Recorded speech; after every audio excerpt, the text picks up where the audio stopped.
ঘড়িতে সময় এক্স্যাক্টলি রাত 11:59 এবং ঈদ তো প্রায় চলে আসলো এবং শুনতে পাচ্ছি যে রাস্তায় অনেকে অনেক সময় ধরে দেশের বাড়ি যাচ্ছেন, অনেকে ঢাকা ছাড়তে শুরু করেছেন।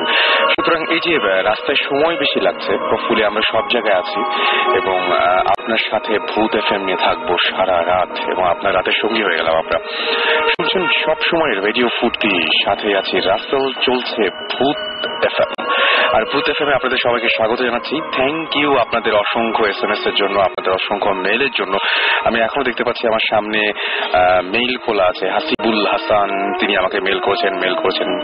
সোহেল উদ্দিন, সালাম, সামি, শাহরিয়ার আপন আমাদেরকে, এছাড়াও রেজাউল করিম, শারাফত করিম শাহিন এবং আশিক আলম, এরকম অসংখ্য, মানে শেষ করা যাবে না, এরকম অসংখ্য মেল আছে। জুবাইর, নীরব, আবির, এরকম আরো অনেকে আছে। তো মাসুম আমরা শুরু করি। ওকে, তো আমাদের সঙ্গে আমাদের গেস্ট আছে, দুজন গেস্ট ইনফ্যাক্ট আজকে আমাদের সাথে, আমাদের এই স্টুডিওতে এত কষ্ট করে রাতের বেলায় তারা আমাদের সাথে এসেছেন আপনাদের সাথে সব আপনাদের সাথে এক্সপিরিয়েন্স গুলো শেয়ার করার জন্য। তাই আপনাদেরকেও বলবো যদি আপনারা এক্সপিরিয়েন্স শেয়ার করতে চান তাহলে শাউট লিখে স্পেস দিয়ে আপনার নাম লিখে স্পেস দিয়ে আপনার মেসেজ লিখে পাঠিয়ে দিন 9840 নাম্বারে।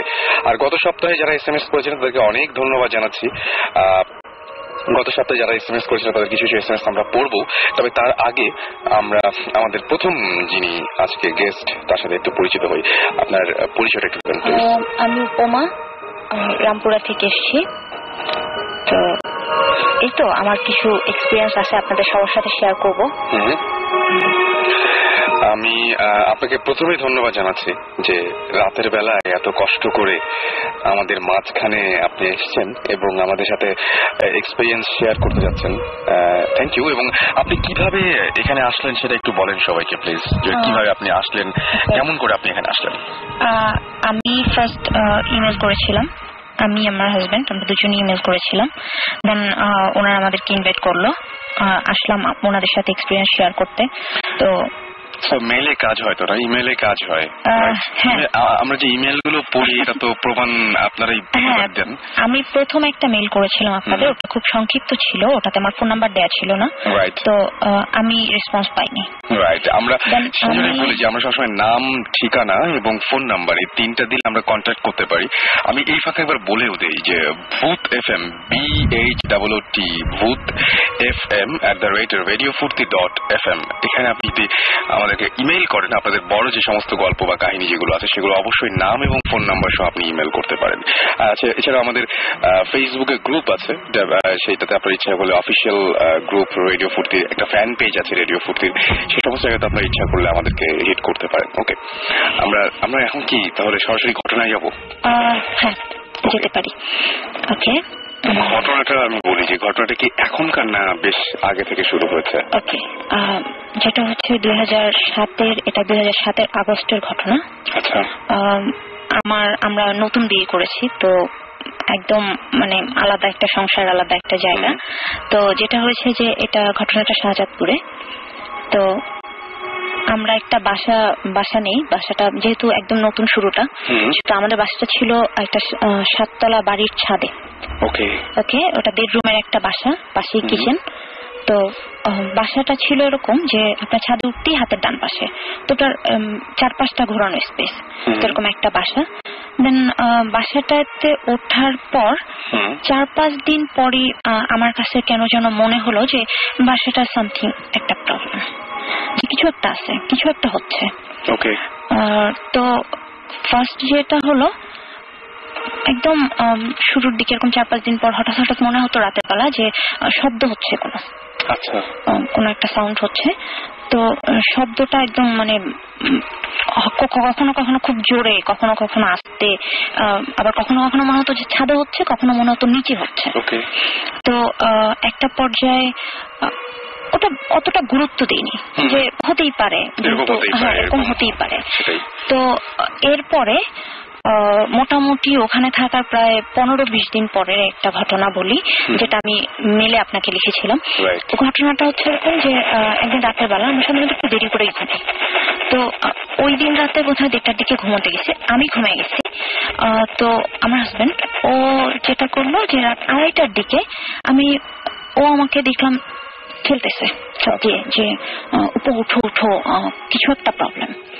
তো আমি উঠে বসছি যে কি ব্যাপার, তো বলতেছে যে কিছু একটা শব্দ করতেছে, একটু খেয়াল করে শোনো। তো আমি খুব খেয়াল করে শুনতেছি এখন যে হ্যাঁ ছাদে খুব শব্দ হচ্ছে, যেহেতু আমাদের একদম ছাদের পাশেই, জানালা খুললেই ছাদ। মানে আপনাদের ছাদে না, মানে আপনাদের সামনে যে খোলা যে অংশটুকু সেখান থেকে সাউন্ডটা আসছে। ওকে। তো খুব শব্দ হচ্ছে, মানে শব্দটা এরকম যে একবার মানে ভেঙে চুরে নিয়ে যাচ্ছে এরকম একটা অবস্থা। তো ওইখানে সম্ভবত পাখির একটা খাঁচা ছিল আমাদের জানালার বাইরে। তো ওটা বাড়িওয়ালা বা কারো।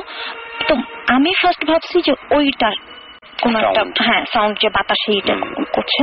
তো আমি জানালার পাশে যে দেখলাম যে না ওরকম কিছু না, ওটা ঠিক আছে। কিন্তু আমার কাছে মনে হচ্ছে যে ছায়ার মতো একটা কিছু জানালা থেকে সরছে আবার আসছে। দেন আমি মানে খুব ভয় পেয়েছি, সোজা কথা। কারণ তখন আমার আরো 4-5 বছর আগের কথা, তো খুব ভয় পাইছি। তো আমি মোটামুটি দোয়া কালাম যা জানি এগুলো পড়তেছিলাম, এরকম একটা অবস্থা। তো এরপরে যেটা হলো যে আমি মোটামুটি আমরা দুজনই সারাটা রাত এই মানে বিভৎস সব শব্দ, মনে হচ্ছে যেন একদম মানে বাড়ি ঘর উড়াই নিয়ে যাচ্ছে এরকম একটা অবস্থা। তো এরপরে যখন ফজরের আজানের কিছুক্ষণ পরে, তো আমাদের পাশাপাশি একজন ভাবি ছিল। আমি ভাবিকে ফোন করলাম, ফোন করে বললাম যে ভাবি বের হইয়েন না, এখানে একটা প্রবলেম হচ্ছে। তো ভাবি বললো যে আমিও শুনতেছি, আপনারাও বের হইয়েন না, আমি তো খুব ভয় পাইতেছি। তো আমি বললাম যে ঠিক আছে, আপনি জাস্ট বের হইয়েন না। তো রাতটা গেল, সকালবেলা ঠিক ফজরের আজানের পর তো ওই সময়টা আমরা বেরোলাম, আমি ভাবি ও আমরা সবাই বেরোলাম। তো বেরোয় যেটা দেখতেছি যে ছাদের মধ্যে মনে হচ্ছে যে কোনো একটা কিছু, মানে কোনো কিছু একটা কাটলে, মুরগি বা কোনো কিছু কাটলে যেরকম ছিটানো রক্ত থাকে না, এরকম ছিটানো রক্ত পুরা ছাদের মধ্যে। আর পিছনের দিকে একটা জায়গা, তো ওই জায়গাটায় মানে আমার আমি আপনাকে দেখে বুঝতে পারছি যে কেমন লাগছে, মনে পড়ে আমার আসলে ওরকম লাগছে। যে তারপর আমি ওই পিছনের দিকটা ওকে আমি বললাম যে এখানে যেহেতু এরকম অবস্থা, তো আমার মনে হয় পিছনের দিকটা যাওয়া উচিত। আর একটা কথা আগেই বলি, যেটা হলো যে ওই ছাদে বাড়িওয়ালা সম্পূর্ণ নিষেধ ছিল, কেউ উঠতে পারবে না, মানে ছাদে যেতে পারবে না, মানে পেছন সামনে ছাদে কেউই যেতে পারবে না, শুধু আমরা থাকি, একমাত্র আমরা যাব, বিকজ আমাদের কাপড় নাড়তে অনেক ধরনের প্রয়োজন থাকে, আমরাই যেতে পারবো, অন্য কেউ না। তো যেটা হলো যে ওকে আমি বললাম, বলার পর ও ওই ঠিক পিছনের দিকটায় গেল। তো পিছনের দিকটায় যে ও ডাকছে, ডাকার পরে আমরা যে দেখলাম যে মনে হয় যে 4-5 বছরের একটা বাচ্চা, সে হেঁটে গেছে, বাট এক পায়ে। 4-5 বছরের একটা বাচ্চা হেঁটে গেছে, এক পায়ে, মানে পায়ের ছাপটা এরকম যে একটা মানুষ হেঁটে গেছে, এবং তার পায়ের ছাপটা খুব ছোট ছোট, দেখে মনে হয় যে 4-5 বছরের কোনো বাচ্চা। তো দেখে তো স্বভাবতই আমরা ভয় একটা ব্যাপার। আর ঝুলার মধ্যে আপনারা দুজনই দেখেছিলেন? আমরা দুজন নাই, এবং আমাদের একটা ভাবি ছিল পাশে, সেও দেখেছে, আমরা সবাই। তো মোটামুটি ভীষণ একটা ভয় পাইছি। আর ও যেহেতু সাথে ছিল, ওর এক্সপিরিয়েন্সটা ও শেয়ার করতে পারবে যে আরো মানে ব্যাপারটা কতটা ভয়ঙ্কর ছিল, মানে বিভৎস সব অবস্থা। এরপরে একটা ঘটনা ওই বাসায়, যেটা হলো যে ও এনে শাওয়ার নিতে গেছিল, আপনার হাজবেন্ড, আমরা তার কাছে পরে আসবো, তো ও শাওয়ার নিতে গেছে। তো শাওয়ার নিতে গেছে, তো আমাদের বাথরুমটা ছিল এরকম যে বাথরুমের ওই পাশে আর কিছু নেই, দেয়ালটাই শেষ, তো তার ভেন্টিলেটর উপরে। তো ও শাওয়ার নিচ্ছে, ও আমাকে ভেতরে এসে আমাকে বলতেছে যে তুমি আমার হাত ধরে টান দিছো। শাওয়ার নিয়েও ভিতরে এসে আমাকে বলতেছে তুমি আমার হাত ধরে টান দিছো। তো আমি বললাম কোথায়? বলে হ্যাঁ তুমি ভেন্টিলেটর দিয়ে আমার হাত ধরে টান দিছো। তো আমি বললাম যে ভেন্টিলেটরটি কিভাবে দিব, যেহেতু একটা 7তলা বাসা, ওটার ওপাশে তো আমার পক্ষে যাওয়া সম্ভব না, কারো পক্ষেই সম্ভব না, বিকজ ওখানে কিছু নেই, দাঁড়ানোর মতো বা এরকম কিছু নেই, কোনো জায়গা নেই। তো ও ওর মানে আমি ওকে দেখে বুঝতেছি যে কিছু একটা হয়েছে। তো ওকে পরে বললো যে কেউ একজন আমার হাত ধরে টান দিচ্ছে, তখন আমি সাউন্ড ছিলাম। তো এরপরে আরো অনেক কিছু ও বাসায় হয়েছে, অনেক ঘটনা।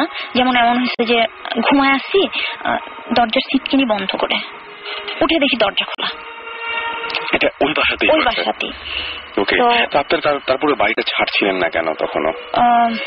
আসলে ওই বাসাটা আমরা 6 মাসের মতো ছিলাম। মাত্র 6 মাস? এটা অনেক কম সময়। তার মানে এই সময়ের মধ্যে অনেকগুলো ঘটনা। তো ওই কম সময়টা যে ছিলাম, এরপরে চেষ্টা করেছি যে ওই বাসাটা ছাড়ার। তো একটা সময় যেটা হলো যে আপনারা দেখবেন যে বাসাটা ছাড়াটা কিন্তু একটু মুশকিলই হয়ে যায়। একটা বাসা নিয়ে ফেললে একটু মুশকিল হয় ছাড়া। তো ওই ছাড়তে ছাড়তে যতটা সময় লেগেছে। তো আরেকটু বলি, যেটা হলো যে এই প্রবলেমটা কিন্তু আমার পিছন ছাড়েনি। আচ্ছা, এটা থেকেই গেছে। মানে অন্য বাসা যখন চেঞ্জ করে অন্য কোনো বাসায় গেলেন তখনও কি? তখনও আমার সাথে প্রবলেম হয়েছে, আমার সাথে এবং ওর সাথে। ওকে। তো আমার মনে হয় যে আমার হাজবেন্ডের কাছে যদি এর পরবর্তী ঘটনাটা শুনে আবার আমার কাছে, হ্যাঁ সেটাই, আমরা আরেকজন আছেন এবং তার কাছে আমরা তার সাথে একটু কথা বলে নেই। আপনার পরিচয়টা একটু দেবেন? যে জি ধন্যবাদ। আমি জাকি, রামপুরা থাকি। এবং এতক্ষণ উপমা যে গল্পটা বলছিলেন বা ঘটনা বলছিলেন, উপমার হাজবেন্ড হচ্ছে জাকি। তো জাকি কি দেখেছিলেন বা জাকি ব্যাপারটা কিভাবে বুঝতে পেরেছিলেন সেটা একটু শুনি আমরা, যে কি হয়েছিল আসলে ঘটনাটা। আসলে শুরু থেকে আমি কিছু কথা বলতে চাই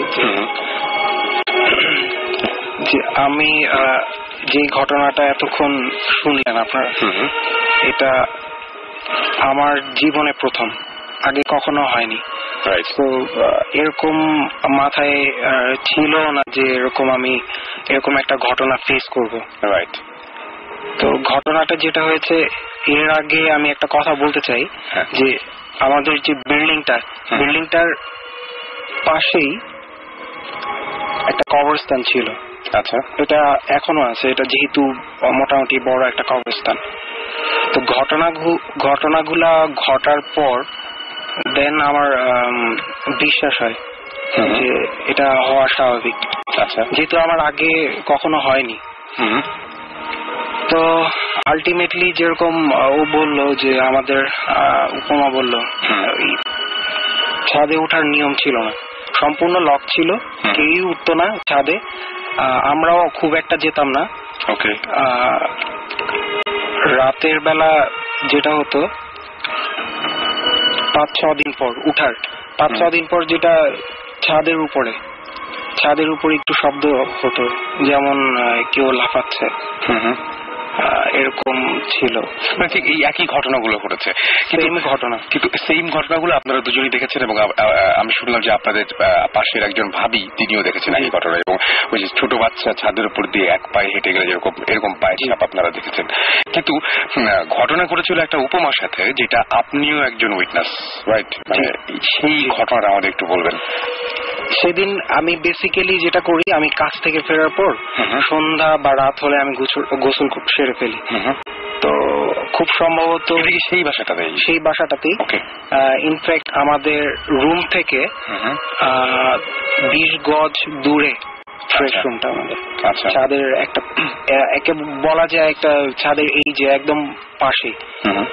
তো যেখানে ও বললো যে একটা ছোট ফেন্সের মতো ছিল, বড়, মোটামুটি বড় হোল করার মতো।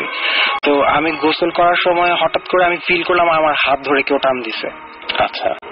ইনফ্যাক্ট আমাদের যে শাওয়ারটার উপরেই ফেন্সটা ছিল, মোটামুটি বড়।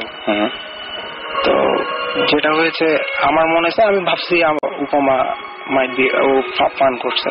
দেন আমি নর্মালি বেরোয় গেছি, বেরোয় যে আমি হাসতেছি ওর দিকে তাকায়।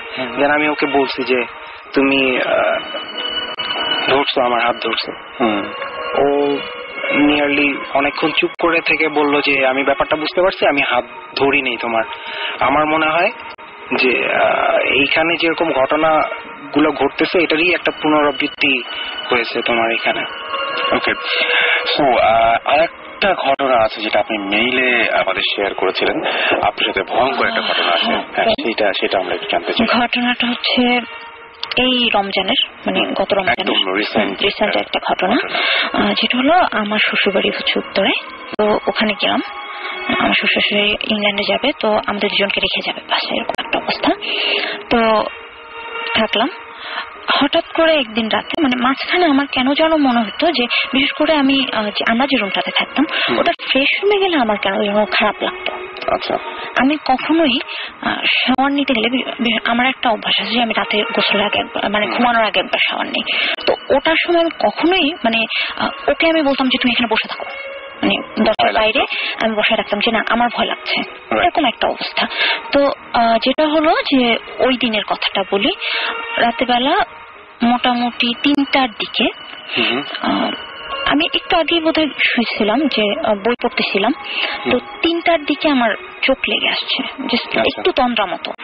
তো হঠাৎ করে আমার মনে হলো যে কেউ একজন আমার পাশে আছে, আমি ফিল করছি না আমি ও ছিল, তো আমার হাজবেন্ডও ছিল, বাট আমার কাছে মনে হচ্ছে যে আমার পাশে কেউ একজন আছে। তো আমি চোখ খুলে তাকাইছি, তো তাকে দেখি একটা লোক, আমার স্পষ্ট মনে আছে, বিলিভ মি আমার মানে আমি একদম ঘুমেছিলাম না, একদমই আমি ঘুমেছিলাম না। আমি চোখ খুলে তাকাইছি, আমি দেখতেছিলাম ও শুয়ে আছে, আমি দেখতেছিলাম লোকটা বসে আছে, এবং সেই লোকটা আমাকে পুরো মানে কিভাবে যে সে আমার দিকে তাকাইছে, কিভাবে যে আমাকে ধরছে, মানে আমি এটা বুঝাইতে পারবো না। সে আমাকে ধরলো, 2 হাতটা মানে কেমন যেন মনে হলো কি লোকটা উল্টা, লোকটাকে আমার সোজা মনে হয় নাই, কেমন যেন মনে হলো লোকটা উল্টা। সে কিভাবে আমার গলা টিপে ধরছে এমন ভাবে যে আমি নিঃশ্বাস নিতে পারতেছি না, তাকে ছাড়াইতে পারতেছি না, আমার সমস্ত শরীর অবশ্যই আসতেছে। তখন আমার কাছে মনে হচ্ছে যে আমার মানে ওই মুহূর্তে আমার মনে হচ্ছে যে আমাকে বোবা ভূতে ধরছে, আমাকে বোবায় ধরছে। হ্যাঁ, আমরা যেটা বলি আমার বলছে আমাকে বোবায় ধরছে, আমি বুঝতেছি আমার বোবায় ধরছে। তো আমাকে যেটা করতে হবে অন্য কাউকে টাচ করতে হবে। আমি যতদূর জানি যে অন্য কাউকে টাচ করলে নাকি এটা ছেড়ে যায়, আমাকে অন্য কাউকে টাচ করতে হবে। তো আমি জাকিকে টাচ করবো। আমি অনেক চেষ্টা করতেছি, ও কিন্তু আমার একদম পাশেই শোয়া, আমি অনেক চেষ্টা করতেছি যে আমি ওকে টাচ করবো, বাট আমি পারতেছি না। তো অনেকক্ষণ ধস্তাধস্তির এক পর্যায়ে আমি ওকে এইভাবে মানে মোটামুটি হাত ছুঁড়ে ওর গায়ে ফেলছি। তো ও ঘুম ভেঙে গেছে, ও ঘুম ভেঙে ওঠার পরে আমার ওই মুহূর্তে আমার কাছে মনে হলো যে ও উঠে বসছে, লোকটা শ্যাপ করে নেমে খাটের ওইখানটায় বসে পড়ছে, এদিকটায় খাটের সাইডে একটা ফাঁকা জায়গা। আমার কাছে মনে হলো, আমি দেখলাম যে লোকটা শ্যাপ করে ওখানে বসে পড়লো। তো এরপরে আমার কাছে মানে এরপর আমার মনে হচ্ছে যে ঘরে কেউ আছে। এরপরের অংশটুকু আমি আমার কাছে শুনবো। জাকি, এরপরে কি হয়েছিল? আপনি যখন উঠলেন, ওঠার পর তারপর কি দেখলেন আপনি? আমাকে আমি ঘুম থেকে জেগে দেখি ও কাঁপতেছে খুব জোরে, আমার শরীর জার্ক হচ্ছিল, কারণ ও আমাকে ডাকতেছিল, অনবরত চোখ দিয়ে পানি পড়তেছে, চোখ খুলতেছে না, এরকম অবস্থা। একটা পর্যায়ে আমি ওকে জিজ্ঞেস করলাম যে কি হয়েছে, তুমি আমাকে বলো। তো ও শুধু 2টা কথা বলছে যে এই ঘরে কেউ আছে, এই ঘরে কেউ আছে, লোকটা খাটের নিচে গেছে। দেন আমি নিজেই তখন, ও যখন আমাকে বললো, পুরো ব্যাপারটাই বুঝতে পারছি, still she is crying and মানে আপনি বলেন মানে জাস্ট আপনি কি দেখলেন? আপনি তো সঙ্গে সঙ্গে আলো জ্বালাই দিয়েছিলেন। আমি যেটা হয়েছে, আমাদের ডিম লাইট জ্বালানো ছিল, বাট আমি তখন আমাদের যে সোডিয়াম লাইট ওটা জ্বালাই। জ্বালানোর পর আমি ওকে বলি যে তুমি কি দেখেছো, তুমি আবার রিপিট করো। সে আবার রিপিট করলো, এই ঘরে কেউ আছে এবং লোকটা খাটের নিচে গেছে। তখন আমি বলবো, তখন আমি ওকে বাহবা দেওয়ার জন্য বলছি যে এটা কোনো ব্যাপার না, এটা তো ঘুমে দেখছো, আসো উঠে দেখি খাটের নিচে কি। বাট বিলিভ আমি হয়তো আমার মনে হয়েছে যে আমার ভিতরটা ছিঁড়ে যাচ্ছে, এত ভয়ে ছিলাম।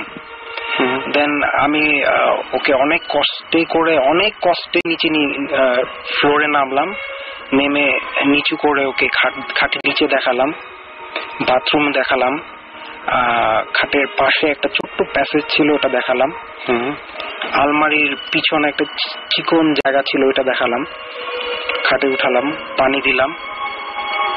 শি ওয়াজ স্টিল ক্রাইং, কাঁদতেছিল, আর কিছুক্ষণ পর সে বলল যে আমার প্রচন্ড মাথা ব্যথা ধরছে, আমার গলা জ্বলতেছে, আমার বুক ভারী হয়ে গেছে।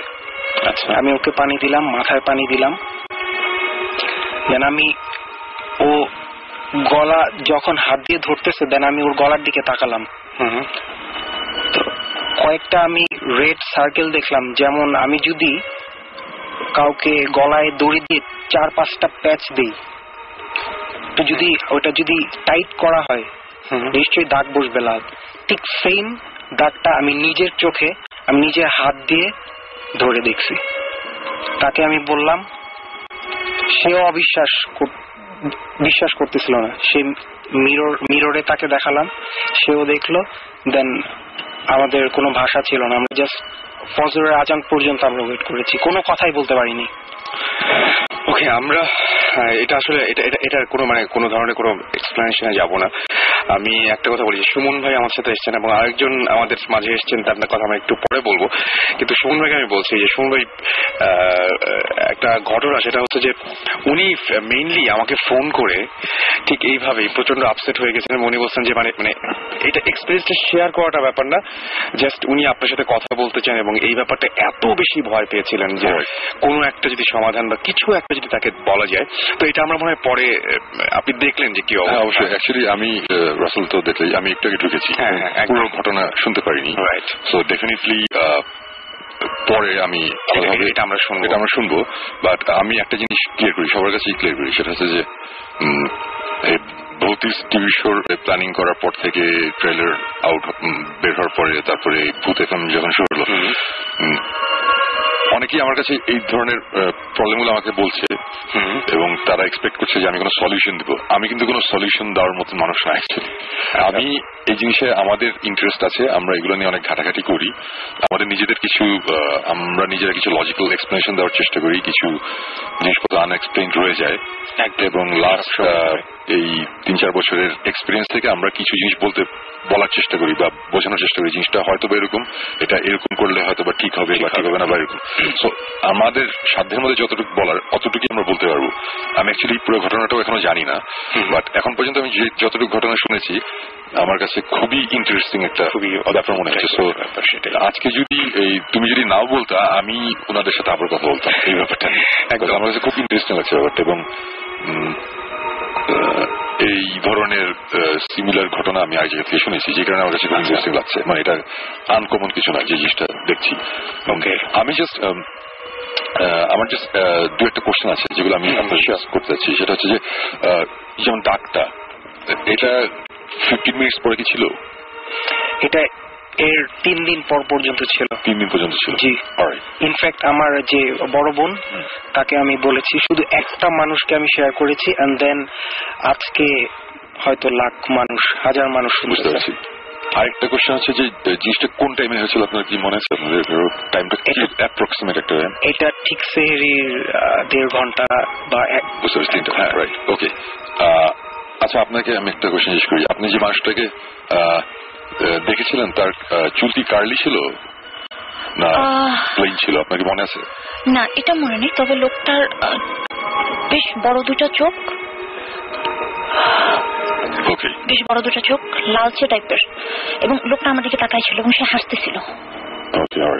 আমার এটা স্পষ্ট মনে আছে, এবং এই লোকটাকে আমি প্রথম না, এর আগে অনেকবার দেখেছি। অনেকবার দেখেছেন কি এরকম সিচুয়েশনে? এরকম সিচুয়েশনে, এবং আমি অনেকবার মানে মোটামুটি অনেকবার। আমি 2 মিনিট পরে কথা বলি। ওকে, না আপনার ইনফ্যাক্ট এটা নিয়ে আর কথা বলতে হবে না, পরে আমি আপনার সাথে আবার এটা নিয়ে।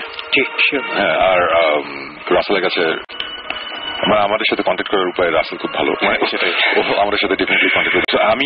আমি নিজে ইন্টারেস্টেড ব্যাপারটা নিয়ে আরো ডিটেল শোনার জন্য। তো আজকে ভূতের পরে কোনো একটা দিন আমি জাস্ট আপনার সাথে একটু বসতে চাই, যদি আপনাদের কোনো অসুবিধা না থাকে। আপনারা যদি চান বসতে, তাহলে বসে আমি জাস্ট পুরো জিনিসটা আবার আমি একটু ডিটেল শুনতে চাই আর কি। আজকে তো আমার টিমের আরো দুজন সাকিব জিবরান কেউ আসতে পারেনি, দুজনই প্রচন্ড বিজি। ইনফ্যাক্ট আমিও শিওর ছিলাম না আমি আসতে পারবো কিনা। আমি নিজেও শিওর ছিলাম যে আপনি আসতে পারবেন। 9:30টার সময় চিটাং থেকে ঢাকা এসেছি। হ্যাঁ আমি সেটা জানি, এই জন্য ভালো যে আপনি চিটাংয়ে যাচ্ছেন এটা জানি, কিন্তু এত তাড়াতাড়ি চলে আসবে এবং জয়েন করবে এটা ভালো লাগছে। মানে রাস্তার অবস্থা আমরা অন্য কাহিনী। আমরা এর মাঝখানে শুধুমাত্র একটা গান শুনবো এবং গানটা শোনার পরে বলবো যে গেস্টটাকে আমরা যার যিনি আসলে রিলেশন আছে ডেফিনেটলি তাকে বাংলাদেশের মোস্ট অফ দ্য চিনে, আমার কোনো সন্দেহ নেই এই ব্যাপারে। ভালো ফ্রেন্ড এবং তার কিছু এক্সপিরিয়েন্স আছে শেয়ার করবে। এক্স্যাক্টলি। তো তিনি আমাদের সাথে স্টুডিওতে আছেন এবং তাকে থ্যাঙ্কস জানাবো। তিনি অবশ্য ওয়েলকাম বলতে পারবেন আপনাদেরকে, মাইক্রোফোন নাই তার কাছে। হ্যাঁ সেটা গান গেয়ে গিয়ে কিছু একটা বলে দিক। মানে এই অনেক গান আছে তাই না, বন্ধু, তারপরে কোনটা যে কোনো একটা কিছু বাজালে হয় আমার মনে হয়। নুপুর নিয়ে একটা গান ছিল না, বন্ধুটা আচ্ছা আচ্ছা নুপুর নিয়ে একটা ছিল। ইনফ্যাক্ট তাহলে নুপুর নিয়ে কি পরে শুনবো? বন্ধু চলে এসছে আমাদের কাছে। ওকে, আমরা একটা বন্ধু গানটা শুনে আসি। ইন দ্য মিন টাইম করুন আমাদের SMS লিখে ফেলুন SHOUT শাউট স্পেস আপনার নাম স্পেস আপনার মেসেজ পাঠিয়ে 9840 নাম্বারে। শুনে আসবো বন্ধু।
শুনছেন সবসময় রেডিও ফুর্তি, সাথে আছি রাসেল এবং আমাদের সাথে রয়েছেন আমাদের গেস্ট, এখনো নাম বলছি না, তার কাছ থেকে শুনবো আমরা। তার আগে আমরা বলি যে আমরা যে জায়গায় ছিলাম ঘটনার, সেই ঘটনার মধ্যে কিছু কিছু জায়গা যেমন হচ্ছে আমাকে স্বাধীন লিখেছেন। আচ্ছা, স্বাধীনের SMS-টা আগে পড়ে ফেলি। স্বাধীন কিভাবে আমাদের সাথে কন্ট্যাক্ট করবে সেটা জানতে চেয়েছেন। আমি তো বললাম যে শাউট লিখে স্পেস দিয়ে আপনার নাম লিখে যেভাবে আপনি SMS-টা করেছেন আর কি, আপনার SMS-টা লিখে পাঠিয়ে পাবেন 9840 নাম্বার। এছাড়াও ভূত FM@radiofurti.fm এই জায়গাতে আপনারা ইচ্ছা করলে আমাদেরকে ইমেইল করে গল্প জানিয়ে দিতে পারেন, আপনার ঘটনা যেটা আছে সেটা জানাতে পারেন। যেমন আমি এই মুহূর্তেই একটা ঘটনা আপনাদের সাথে শেয়ার করতে চাই এবং তিনি লিখেছেন, hi I am Casper Nissan from Dhaka, but আমার দাদুর বাসা চাঁপাইনবাবগঞ্জ এবং সেখানে তার দাদু যে বাড়িটা তৈরি করেছিল সেই বাড়িটা তৈরি করার আগে সেই জায়গায় একটা কালী পূজার মন্দির ছিল এবং সেই মন্দিরে হিন্দুরা পাঠা বল দিত।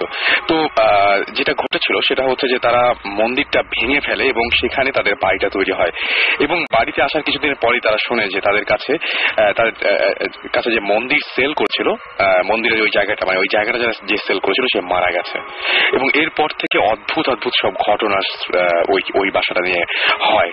তার নানা ধরনের প্রবলেম হতে থাকে এবং তিনি যেটা বলছেন যে তার এক খালা তার কাজের মেয়ে স্বপ্ন দেখে যে অনেকগুলো সাদা শাড়ি পরা মেয়ে, মাথায় সিঁদুর দেয়া এবং তাদের সামনে একটা বয়স্ক বুড়ো লোক, এরকম মানে অনেক অদ্ভুত টাইপের স্বপ্ন দেখতে থাকে এবং সে অনেক অদ্ভুত আচরণ করতে থাকে। এরপরে দেখা যায় তাদের বাড়িতেও দেখা যায় যে তাদের বাড়িতে কোনো কাক বসে না, কোনো প্রাণী বসে না। আশেপাশে সব জায়গাতে হয়তো পাখি, কাক এ সমস্ত আছে, তাদের বাসায় এ ধরনের কোনো প্রাণী বা পাখি কিছুই বসে না।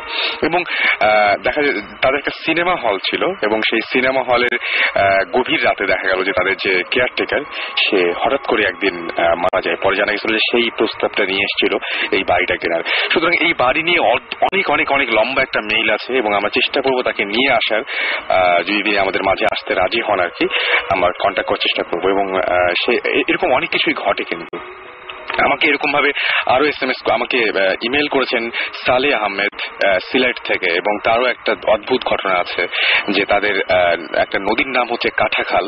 এই নদীতে অনেক বিস্ময়কর ঘটনা আছে। একদিনের ঘটনা, তিনি নদীর পাড় দিয়ে হেঁটে এক আত্মীয় বাসায় আছেন, হঠাৎ শব্দ পেয়ে থমকে গেলেন। পেছন ফিরে দেখেন যে অনেকগুলো ছাগল একসাথে ঘাস খাচ্ছে, এবং তিনি স্বাভাবিক মনে করে মেনে নিলেন। পরে এলাকাবাসীর কাছে শুনলেন যে এক এক সময় তারা ওই নদীর কাছে এক এক রকম জিনিস দেখতে পায়, এবং কোন সময় দেখা যায় যে কাঁকড়া, কোন সময় দেখা যায় যে কুমির, এরকম উদ্ভট টাইপের সব জিনিসপত্র দেখা যায়। তো এরকম অসংখ্য ঘটনা আছে। আচ্ছা, আমার কাছে জাকির কাছে একটা কোয়েশ্চেন আছে। এই কোয়েশ্চেনটা করেছেন রিফাত, এবং রিফাত লিখেছেন যে আপনি খাটের নিচে কি দেখেছিলেন? আসলে কি জাকি খাটের নিচে কিছু দেখেছিল নাকি? আমার তো মনে হয় না যে জাকি খাটের নিচে কিছু দেখেছিলেন। না, আমি যখন ওকে নিয়ে খাটের নিচে দেখি, ওটার সম্পূর্ণ সাধারণ চিত্র ছিল, কিছুই ছিল না। রাইট। আচ্ছা, রিসেন্ট কিছু প্রবলেম হচ্ছে, আপনি কি এখন কথা বলতে পারবেন? মানে প্রবলেম গুলো কি হয়েছিল? আচ্ছা, রিসেন্ট কিছু প্রবলেম হয়েছে, যেটা হলো যে গত বুধবারের কথা বলি। গত বুধবারের রাতে, যদিও ঘটনাটা খুব আমার কাছে স্বাভাবিক মনে হচ্ছে, বাট আমার হাজবেন্ড একটা কথা বলা তো স্বাভাবিক হচ্ছে, আমি বলি। যেটা হলো যে গত বুধবার রাতে আমি শাওয়ার নিতে যাই। তো আমাদের সাধারণত ইলেকট্রিসিটি চলে যায়, 1 ঘন্টা থাকে ঢাকাতে, মোটামুটি একটা নিয়ম। তো যেটা হলো যে 8টা বাজার 10 মিনিট আগে আমি শাওয়ার নিতে ঢুকলাম, কারণ 8টাতে ইলেকট্রিসিটি যাবে। তো আমি 8টা বাজে 10 মিনিট আগে শাওয়ার নিতে ঢুকলাম। শাওয়ার নিয়ে বেরোয় আমি মোটামুটি হব। তো আমি শাওয়ার নিতে ঢুকে ঠিক আমার কাছে মনে হলো যে 2-3 মিনিট পরে ইলেকট্রিসিটি চলে গেছে। আচ্ছা, দেন আমি ওর কাছে চাইলাম যে, ও আমাকে বললো যে তোমার কি বাতি টাতি কিছু লাগবে? আমি বললাম হ্যাঁ দাও। তো ওর মোবাইলের লাইট জ্বালায় আমাকে দিছে। আচ্ছা। তো আমার কাছে মনে হলো যে এরপরে হার্ডলি আমি আরো হয়তো 4 মিনিট ছিলাম ওখানে। আচ্ছা। বাট বেরোনোর পরে ও আমাকে বলতেছে যে আমি প্রায় 1 ঘন্টার উপরে বাথরুমের ভেতরে আমি পরিশ্রমে ছিলাম। 1 ঘন্টা। আপনার কাছে ওই সময়ের কোনো হিসাব নেই? সময়ের কোনো হিসাব আমার কাছে নেই। ওকে। এবং ও মোটামুটি বেশ নাকি হইচই করছে, বাট আমার কানে কিছুই যায়নি। এদিক দিয়ে শব্দ করেছে বা আপনাকে নক করেছে, এবং ওর সাথে নাকি আমি কথাও বলেছি, বাট আমি মনে করতে পারছি না যে আসলে আমি বলেছি কিনা। নাম্বার 1। নাম্বার 2, যেটা হয়েছে যে গত রাতে আমরা একদম সারা রাত জেগেছিলাম। তো গত রাতে আমি রাত 3টার দিকে চা করতে গেছি। চা খাবো, চা করতে গেছি। তো চা করতে গেছি, আমি চা করছি, হঠাৎ করে এই বাসাটা, যে বাসাটা এখন আছি, ওই বাসাটা আমরা প্রায় 1.5 বছর। 1.5 বছরের মধ্যে আমার টুকটাক স্বাভাবিক ঘটনা ছাড়া এরকম কিছু আমার হয়নি। তো আমি চা করতে গেছি, হঠাৎ করে আমার মনে হলো যে আমার পিছনে কেউ আছে। আচ্ছা। এবং সে আমার ঘাড়ে হাত রাখছে, এবং পিছনে আমি বিস্কিটের প্যাকেট ফেলছি। তো ওই প্যাকেটটা যে খসখস করতেছে, মানে প্যাকেটের উপরে একটা কেউ পা রাখলে বা একটা কোনো কিছু পড়লে একটা খচমচানি একটা শব্দ আছে না, ওরকম যে শব্দটা, এটা আমি পাচ্ছি। বাট আমি একবার, আমার এত ভয় লাগছে, আমার পুরো শরীর ফুলে গেছে, পুরো গা কাটা দিয়েছে, এবং আমার কিরকম শরীর ভারী হয়ে যায় না একটা, আমার মনে হচ্ছে আমার ঘাম ছুটে গেছে মুহূর্তের মধ্যে। তো আমি একবারও, আমার এতটা সাহস হয় না যে আমি ঘুরে দেখবো যে আসলে পিছনে কি আছে। এবং আমার কাঁধে হাত রাখা, এটা আমি স্পষ্ট বুঝতেছিলাম যে আমার কাঁধে কারো হাত। তো আমি জোরে একটা চিল্লা দিচ্ছি, যাকে এদিকে আসো। তো দৌড়াইছে, কি হয়েছে? আমি বললাম আসো। তো ও গেছে। এরপর আমি খুব স্বাভাবিকভাবে চা বানিয়েছি, চা বানিয়ে ঘরে চলে আসছি। এবং ওই গতকালকে সন্ধ্যাবেলা যেটা ঘটছে, ইলেকট্রিসিটি চলে গেছে। আমি রান্নাঘরে কিছু একটা করতেছিলাম, সম্ভবত কোন একটা রান্না করতেছিলাম। হঠাৎ করে রান্নাঘরের উপরে যে ইসের মতো দেয়া থাকে, কাবাটের মতো দেয়া থাকে বা থাকে, হঠাৎ করে দেখলাম ওগুলোর মধ্যে কতগুলা খালি বোতল ছিল, পানির বোতল, বয়ম, এই টাইপের খালি কিছু ছিল। হঠাৎ করে দেখলাম ওখান থেকে ঝরঝর করে সব পড়তেছে ইলেকট্রিসিটি যাওয়ার সাথে সাথে। এবং ওখানে অনেকগুলো শপিং ব্যাগ ছিল, সবকিছু নিচে পড়ে গেছে। এবং আমার বাসার যে বাড়িওয়ালি, সেও এই মুহূর্তে আমার ঘরে বসা ছিল। আমরা দুজনেই পুরো একদম ভয় পেয়ে গেছি। দেন আমি ওটা উঠালাম, খুব স্বাভাবিকভাবে কারেন্ট আসার পর আমি ওটা উঠালাম, আর কোনো ধরনের কোনো প্রবলেম। আচ্ছা, খুব একটা অদ্ভুত ব্যাপার, খুবই অদ্ভুত ব্যাপার যে আপনার এই প্রবলেম গুলো আছে। আমি এর আগেও একজনের সাথে কথা বলছিলাম যিনি কিনা যে তান্ত্রিক টাইপের, অথচ আপনি প্রচুর ব্ল্যাক পরেন, আপনার টিপ ব্ল্যাক, আপনার ড্রেসের মধ্যে অনেক ব্ল্যাক আছে। আপনি কি মানে ব্ল্যাক কি বেশি পরেন? হ্যাঁ, আমি ব্ল্যাক খুব বেশি পরি, এবং আমার যদি 10টা ড্রেস আমার থাকে তার মধ্যে 9টাই হচ্ছে ব্ল্যাক। এক্স্যাক্টলি, আমি এটা সন্দেহ করেছিলাম, এবং এই জন্যই বলছি আপনি ব্ল্যাকটাকে অ্যাভয়েড করতে পারেন। ব্ল্যাক এবং আমাকে একজন কি বলে, আমাকে একজন ওর খুব ক্লোজ একজন ফ্রেন্ড আছে যে এগুলা নিয়ে একটু পড়াশোনা আছে। এক্স্যাক্টলি, আমি অনেকবার বলছি যে তুমি ব্ল্যাকটা, এবং আপনার ব্ল্যাকের উপরে কি আকর্ষণ আছে? মানে ব্ল্যাকের উপরে তীব্র একটা আকর্ষণ আছে। আর আমি যা কিছু কিনতে যাই আমার কাছে মনে হয় কি ঘুরে ফিরে ওই ব্ল্যাকটা ব্ল্যাকের দিকে চোখ পড়ে। আপনার বাসা থেকে ব্ল্যাক যা কিছু আছে একটু মানে বিশেষ করে ড্রেস এটা, এবং আরেকটা জিনিস আমি শুনেছিলাম, এটা আপনি তো আমার একদমই শোনা, কিন্তু আপনি দেখতে পারেন ট্রাই করে, আমার উপকার হচ্ছিল, সেটা হচ্ছে আপনি ঘুমানোর আগে একটু পারফিউম ইউজ করতে পারেন। এটা আমি সবসময় করি। এটা আপনি সবসময় করেন, রাইট? তবে কালো ড্রেস এবং কালো যা কিছু আছে আপনার বাসার আশেপাশে, তাহলে আমার পুরো বাসা পাল্টাতে হবে, বিকজ আমার বাসায় হচ্ছে যে ম্যাক্সিমাম জিনিস, ফার্নিচার থেকে শুরু করে ম্যাক্সিমাম জিনিসপত্র ব্ল্যাক, রাইট? এটা হোয়াইট, এটা কিন্তু খুব, আমি জানি না, তবে এটা খুব মানে কি বলবো, হ্যাঁ, এটা আমাকে টানে, খুব টানে। আর আরেকটা জিনিস হলো যে এই যে পারফিউমের একটা ব্যাপার বললেন, একটু বলি, আমি এর আগেও আপনাদের শোতে শুনেছি, অনেকে বলেছে, এবং আমার সাথে যেটা হয়, আমি বিয়ের পর আমার হাজবেন্ডকে অনেক বলেছি যে আমি মাঝে মাঝে কিছু গন্ধ পাই, কখনো খুব বেশি সুগন্ধ, যেমন মনে হয় কি যে কিছু তাজা ফুল আমার সামনে এনে কেউ রাখছে। আচ্ছা, আমি ফুল দেখতে পাচ্ছি না, বা ফুল যে আছে এটা বুঝতে পারছি না, বাট তাজা ওই গন্ধটা আমি পাচ্ছি। তো হঠাৎ করে মানে, আর এমন সব জায়গায় যেখানে তাজা ফুলের প্রশ্নই ওঠে না, লাইক আমি এখানে বসে আছি, এখানে তাজা ফুলের গন্ধ পাচ্ছি। খারাপ যে গন্ধটা সেটা কিরকম পান? খারাপ গন্ধটা যেমন আজকে আপনাদের সিঁড়ি থেকে আমি যখন উঠতেছি, তখন আমার কাছে মনে হচ্ছে কি যে কেউ পলিথিন অথবা তার পড়াচ্ছে। আমি ওকে বলতেছিলাম যে তুমি কি গন্ধটা পাচ্ছ, আমি ওকে জিজ্ঞেস করতেছিলাম। আপনি উনিকে পেয়েছিলেন নাকি? ও আমাকে বলতেছিল যে হয়তো হবে, হয়তো যে কি কেউ হয়তো কি কয়েল বা কোনো কিছু জ্বালাইছে, এটা গন্ধ। আমার কাছে আমি স্পষ্ট পাচ্ছি যে ওইটা। আর আরেকটা যেটা হয় যে ব্যাড স্মেল আমি একটা পাই যে ইঁদুর পচা গন্ধ। ইঁদুর পচা গন্ধ মানে কোনো কিছু, কোনো এনিম্যাল, কোনো মারা টারা গেলে একদম বাজে একটা গন্ধ হয় না, ওরকম একটা গন্ধটা এতই তীব্র যে আমি মাঝে মাঝে অকারণে আমি বমি করি। আমাকে জিজ্ঞেস করে কি হয়েছে, আমি গন্ধ পাচ্ছি, অকারণেই করছি। বিশেষ করে পোড়া গন্ধ পাওয়াটা এটা খুব একটা মানে অদ্ভুত। পোড়া গন্ধটা আমি খুব কমই পাই, এই যে পচা গন্ধ, অনেক সময় শরীর খারাপ থাকলে এরকম পচা গন্ধ পাওয়া যেতে পারে, কিন্তু পোড়া গন্ধটা পাওয়া একটু খারাপটা না, শরীর খারাপ না থাকলেও হয়। যেমন আমি খুব স্বাভাবিক বসে আছি, কথাবার্তা বলতেছি, হঠাৎ করে মনে হলো যে আমার নাকের কাছে কেউ পচা একটা কিছু ঘুরাচ্ছে, এরকম গন্ধ। আমি বুঝতে পেরেছি। ওকে, আমরা একটা যেটা কাজ করি, আমরা অনেকক্ষণ ধরেই আমরা শুনলাম এগুলো, এবং আপনাকে আর কষ্ট, একটা মিনিট আমি একটা কথা বলবো, যেটা হলো যে আমার হাজবেন্ডের সাথে এই প্রবলেম গুলো যে শুরু হয়েছে, আমার সাথে শুরু হয়েছে অনেক আগে, এবং আমার বিয়ের পর থেকে, মানে আমাদের বিয়ের পর থেকে ওর সাথে প্রবলেম গুলো শুরু হয়েছে। আচ্ছা, এখন উনি নিজেও ভিকটিম? ও নিজেও ভিকটিম। আর ওর আরেকটা জিনিস যেটা হয়, ওর শরীরে কিছু আঁচড়ের দাগ। এক্স্যাক্টলি, ওর শরীরে এবং আঁচড়ের দাগ হয়, যেটা হয় যে আপনি আপনার শরীরে উপর থেকে নিচে আঁচড় দিতে পারবেন, নিচ থেকে উপরে না। রাইট, সত্যি না? তো ওর শরীরে এরকম দাগ হয়, মানে এমন দাগ যে রক্ত বের হয়ে আসবে এখনই, এরকম আঁচড়। তো এটা ধরেন, এটা এখন আজকে একটা দাগ হলো, এটা সেরে যেতে হয়তো একদিন লাগবে, ঠিক একদিনের মাথায় আর একটা দাগ, তাজা এবং নতুন, যেটা কোনো ধরনের কোনো ব্যথা না, কোনো যন্ত্রণা না, কিছু না, রক্ত জমা হয়ে আছে একটা দাগ। আর ম্যাক্সিমাম দাগগুলো হয় 3 আঙ্গুল অথবা 1 আঙ্গুল। আমি ওর শরীরে একটা দাগই দেখছি যেটা 4 আঙ্গুলের। ওকে, এটা হচ্ছে, আমি তোমার কাছে যাই তাহলে।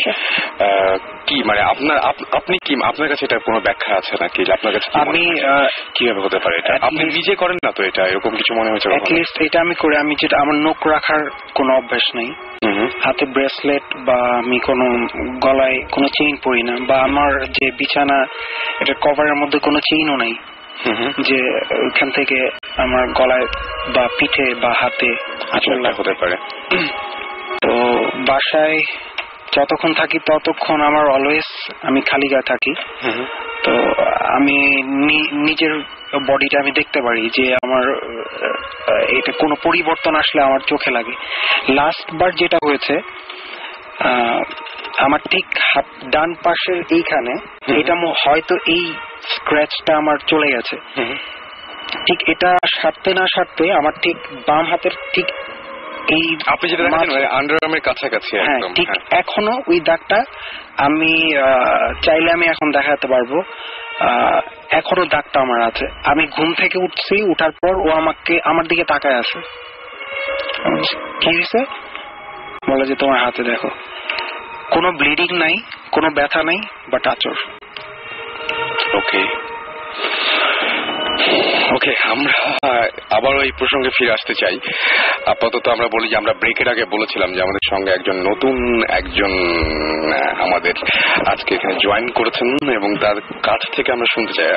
আমার মনে গলা শুনলে বুঝবে একটু। হ্যালো, সবাই কেমন আছেন? সবাইকে কি বলবো, এইসব ভৌতিক ব্যাপারে শুভেচ্ছা দেওয়াটা কি ঠিক কিনা আমি জানি না ঠিক। তো সবাইকে অভিনন্দন। আপনাদের গল্প শুনলাম এবং খুব ইন্টারেস্টিং, আর আমিও এক্সপিরিয়েন্স করছি। আমার লাইফে খুব কম এক্সপিরিয়েন্স, বাট কিছুদিন আগে একটা এক্সপিরিয়েন্স হয়েছে আমার সঙ্গে। তবু ভাই তার আগে আমি একটা কথা বলি, আমার এই সমস্ত ঘটনা জানলে বা যখনই মনে হয় যে এরকম কোন একটা ঘটনা ঘটলো, প্যারানর্মাল কোনো কিছু হলে আমি এখন যেটা বলি সব সময় সেটা বলি যে পৃথিবীটা কার তোমার না আমার বলে দাও। সেটা সেদিনও বলেছিলেন একদম একদম সেটাই। এবং আপনার সাথে কথা হওয়ার পরে কিন্তু আমাদের মেইন ইনসিডেন্টটা হয়েছিল, সেইটাই আমরা আজকে শুনতে চাই। কিন্তু ওটা ভালো হয়েছে, কিন্তু সবাই একটা এক্সপিরিয়েন্স করলো আর কি এরকম ধরনের কিছু। আমি যেহেতু শুনেছি আমি কিছু কোয়েশ্চেন করতে চাই। সেটা হচ্ছে গিয়ে এই জিনিসটা আপনাদের কতদিন ধরে হচ্ছে? এটা আনুমানিক কত বছর ধরে এই জিনিস? আমার সাথে আমি স্টিল 26, আমার 25 শেষ হবে, এটা হচ্ছে আপনার এই তো মার্চে। তো আমার মোটামুটি 12-13 বছর বয়স থেকে আমার সাথে এটা শুরু হয়েছে, এবং এটা শুরু হয়েছে আমার বাবার বাড়ি থেকে। আলটিমেটলি ওখান থেকেই শুরু হয়েছে। কেন শুরু হয়েছে এটা কি আমি বলবো? এটা কি বলা হয়েছে একবার? না, এটা বলা। আচ্ছা, তাহলে একটু বলুন। শুরুটা হয়েছে এই জন্য যে আমার বাবা একটা বাড়ি কিনেছে। তো ওটা কেনার পর থেকে আমরা বাড়িটা করার পর আমরা যখন ওই বাড়িতে উঠেছি, প্রত্যেকটা মানুষের সাথে, আমাদের বাড়িতে যতজন বাসিন্দা প্রত্যেকটা মানুষের সাথে এরকম হয়েছে, এবং প্রত্যেকটা মানুষই মোটামুটি ইয়া হয়ে গেছে যে উচ্চায় গেছে ব্যাপারটা। বাট আমি ওই জায়গাটা আটকাই গেছি কেন যেন, আমি জানি না কেন। আর আমার বাবার বাসাটা হচ্ছে বরিশালে। আমার নানা বাড়ি বরিশাল, তো মিলে গিয়েছে। তো আমি কি বলবো, এটা আমাদের ওই ফ্যামিলিটাকে একটা কঠিন পরীক্ষার মধ্যে দিয়ে যেতে হয়েছে এবং স্টিল যেতে হচ্ছে। ওকে। তো আমি জানি না, আমার বাবা মা হয়তো যদি কোনো চান্স দিত সেক্ষেত্রে আমি অবশ্যই সুমন ভাইকে বলতাম যে আসেন আমার বাবার বাড়িতে দেখে যান, কিন্তু আমি জানি না ওরা দিবে কিনা। আমরা তো সবসময় এই ধরনের ঘটনা শোনার পর ডেফিনেটলি কেউ যদি আমাদের বলে তখনই আমরা যাই। সেটাই যেটা হয়, এখনো হয় যে ওদের বাসায় কেউ হাঁটতেছে, সে দরজা খুলতেছে, নামতেছে, পানি ঢালতেছে, গোসল করতেছে, এটা প্রতি রাতে এবং প্রতিটা মানুষ শুনতেছে।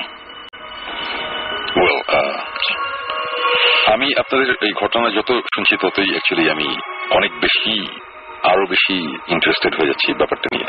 সো ডেফিনেটলি আমি আপনাদের সাথে পরে কোনো একদিন অবশ্যই আমি কথা বলবো এই ব্যাপারটা নিয়ে। আর 3 আঙ্গুলের খামচির ব্যাপারটা, এই দাগের ব্যাপারটা, এটা খুবই কি বলবো, খুবই ইন্টারেস্টিং, খুবই অ্যামেজিং। আমি আপনাকে ডিসবিলিভ করছি না, আমি বলতে যাচ্ছি এই কারণে এই জিনিস আমি নিজে উইটনেস করেছি, আমি দেখেছি 3 আঙ্গুলের ব্যাপারটা। আমরা সিলেটে গিয়েছিলাম একটা ইনভেস্টিগেশনে, যেটা নিয়ে রাসেল অনেক আগে আমরা একবার কথা বলেছিলাম, জুজু। একদম ওই যে কৌশিকটা বললেন ইন্ডিয়ান ঘটনা, আপনি বললেন যে সিলেটে এরকম একটা ঘটনা, ইন্ডিয়ার বর্ডারে। সো জিনিসটা অ্যাকচুয়ালি ওই একই এরিয়াতে। সো ওইখানে আমরা 3 বার গিয়েছি 1 মাসের মধ্যে, এবং প্রতিবারই আমরা মোট 9 দিন ছিলাম। 3 দিন 3 রাত, তারপরে আবার একটা ব্রেক, আবার 3 রাত, আবার একটা ব্রেক, প্লাস 3 রাতের 3rd ডেতে 9th ডেতে 9th নাইট অ্যাকচুয়ালি কিছু ইনসিডেন্ট হয় আমাদের টিমেরই, যেটা আমরা হোপফুলি টিভিতে সবাই দেখবে।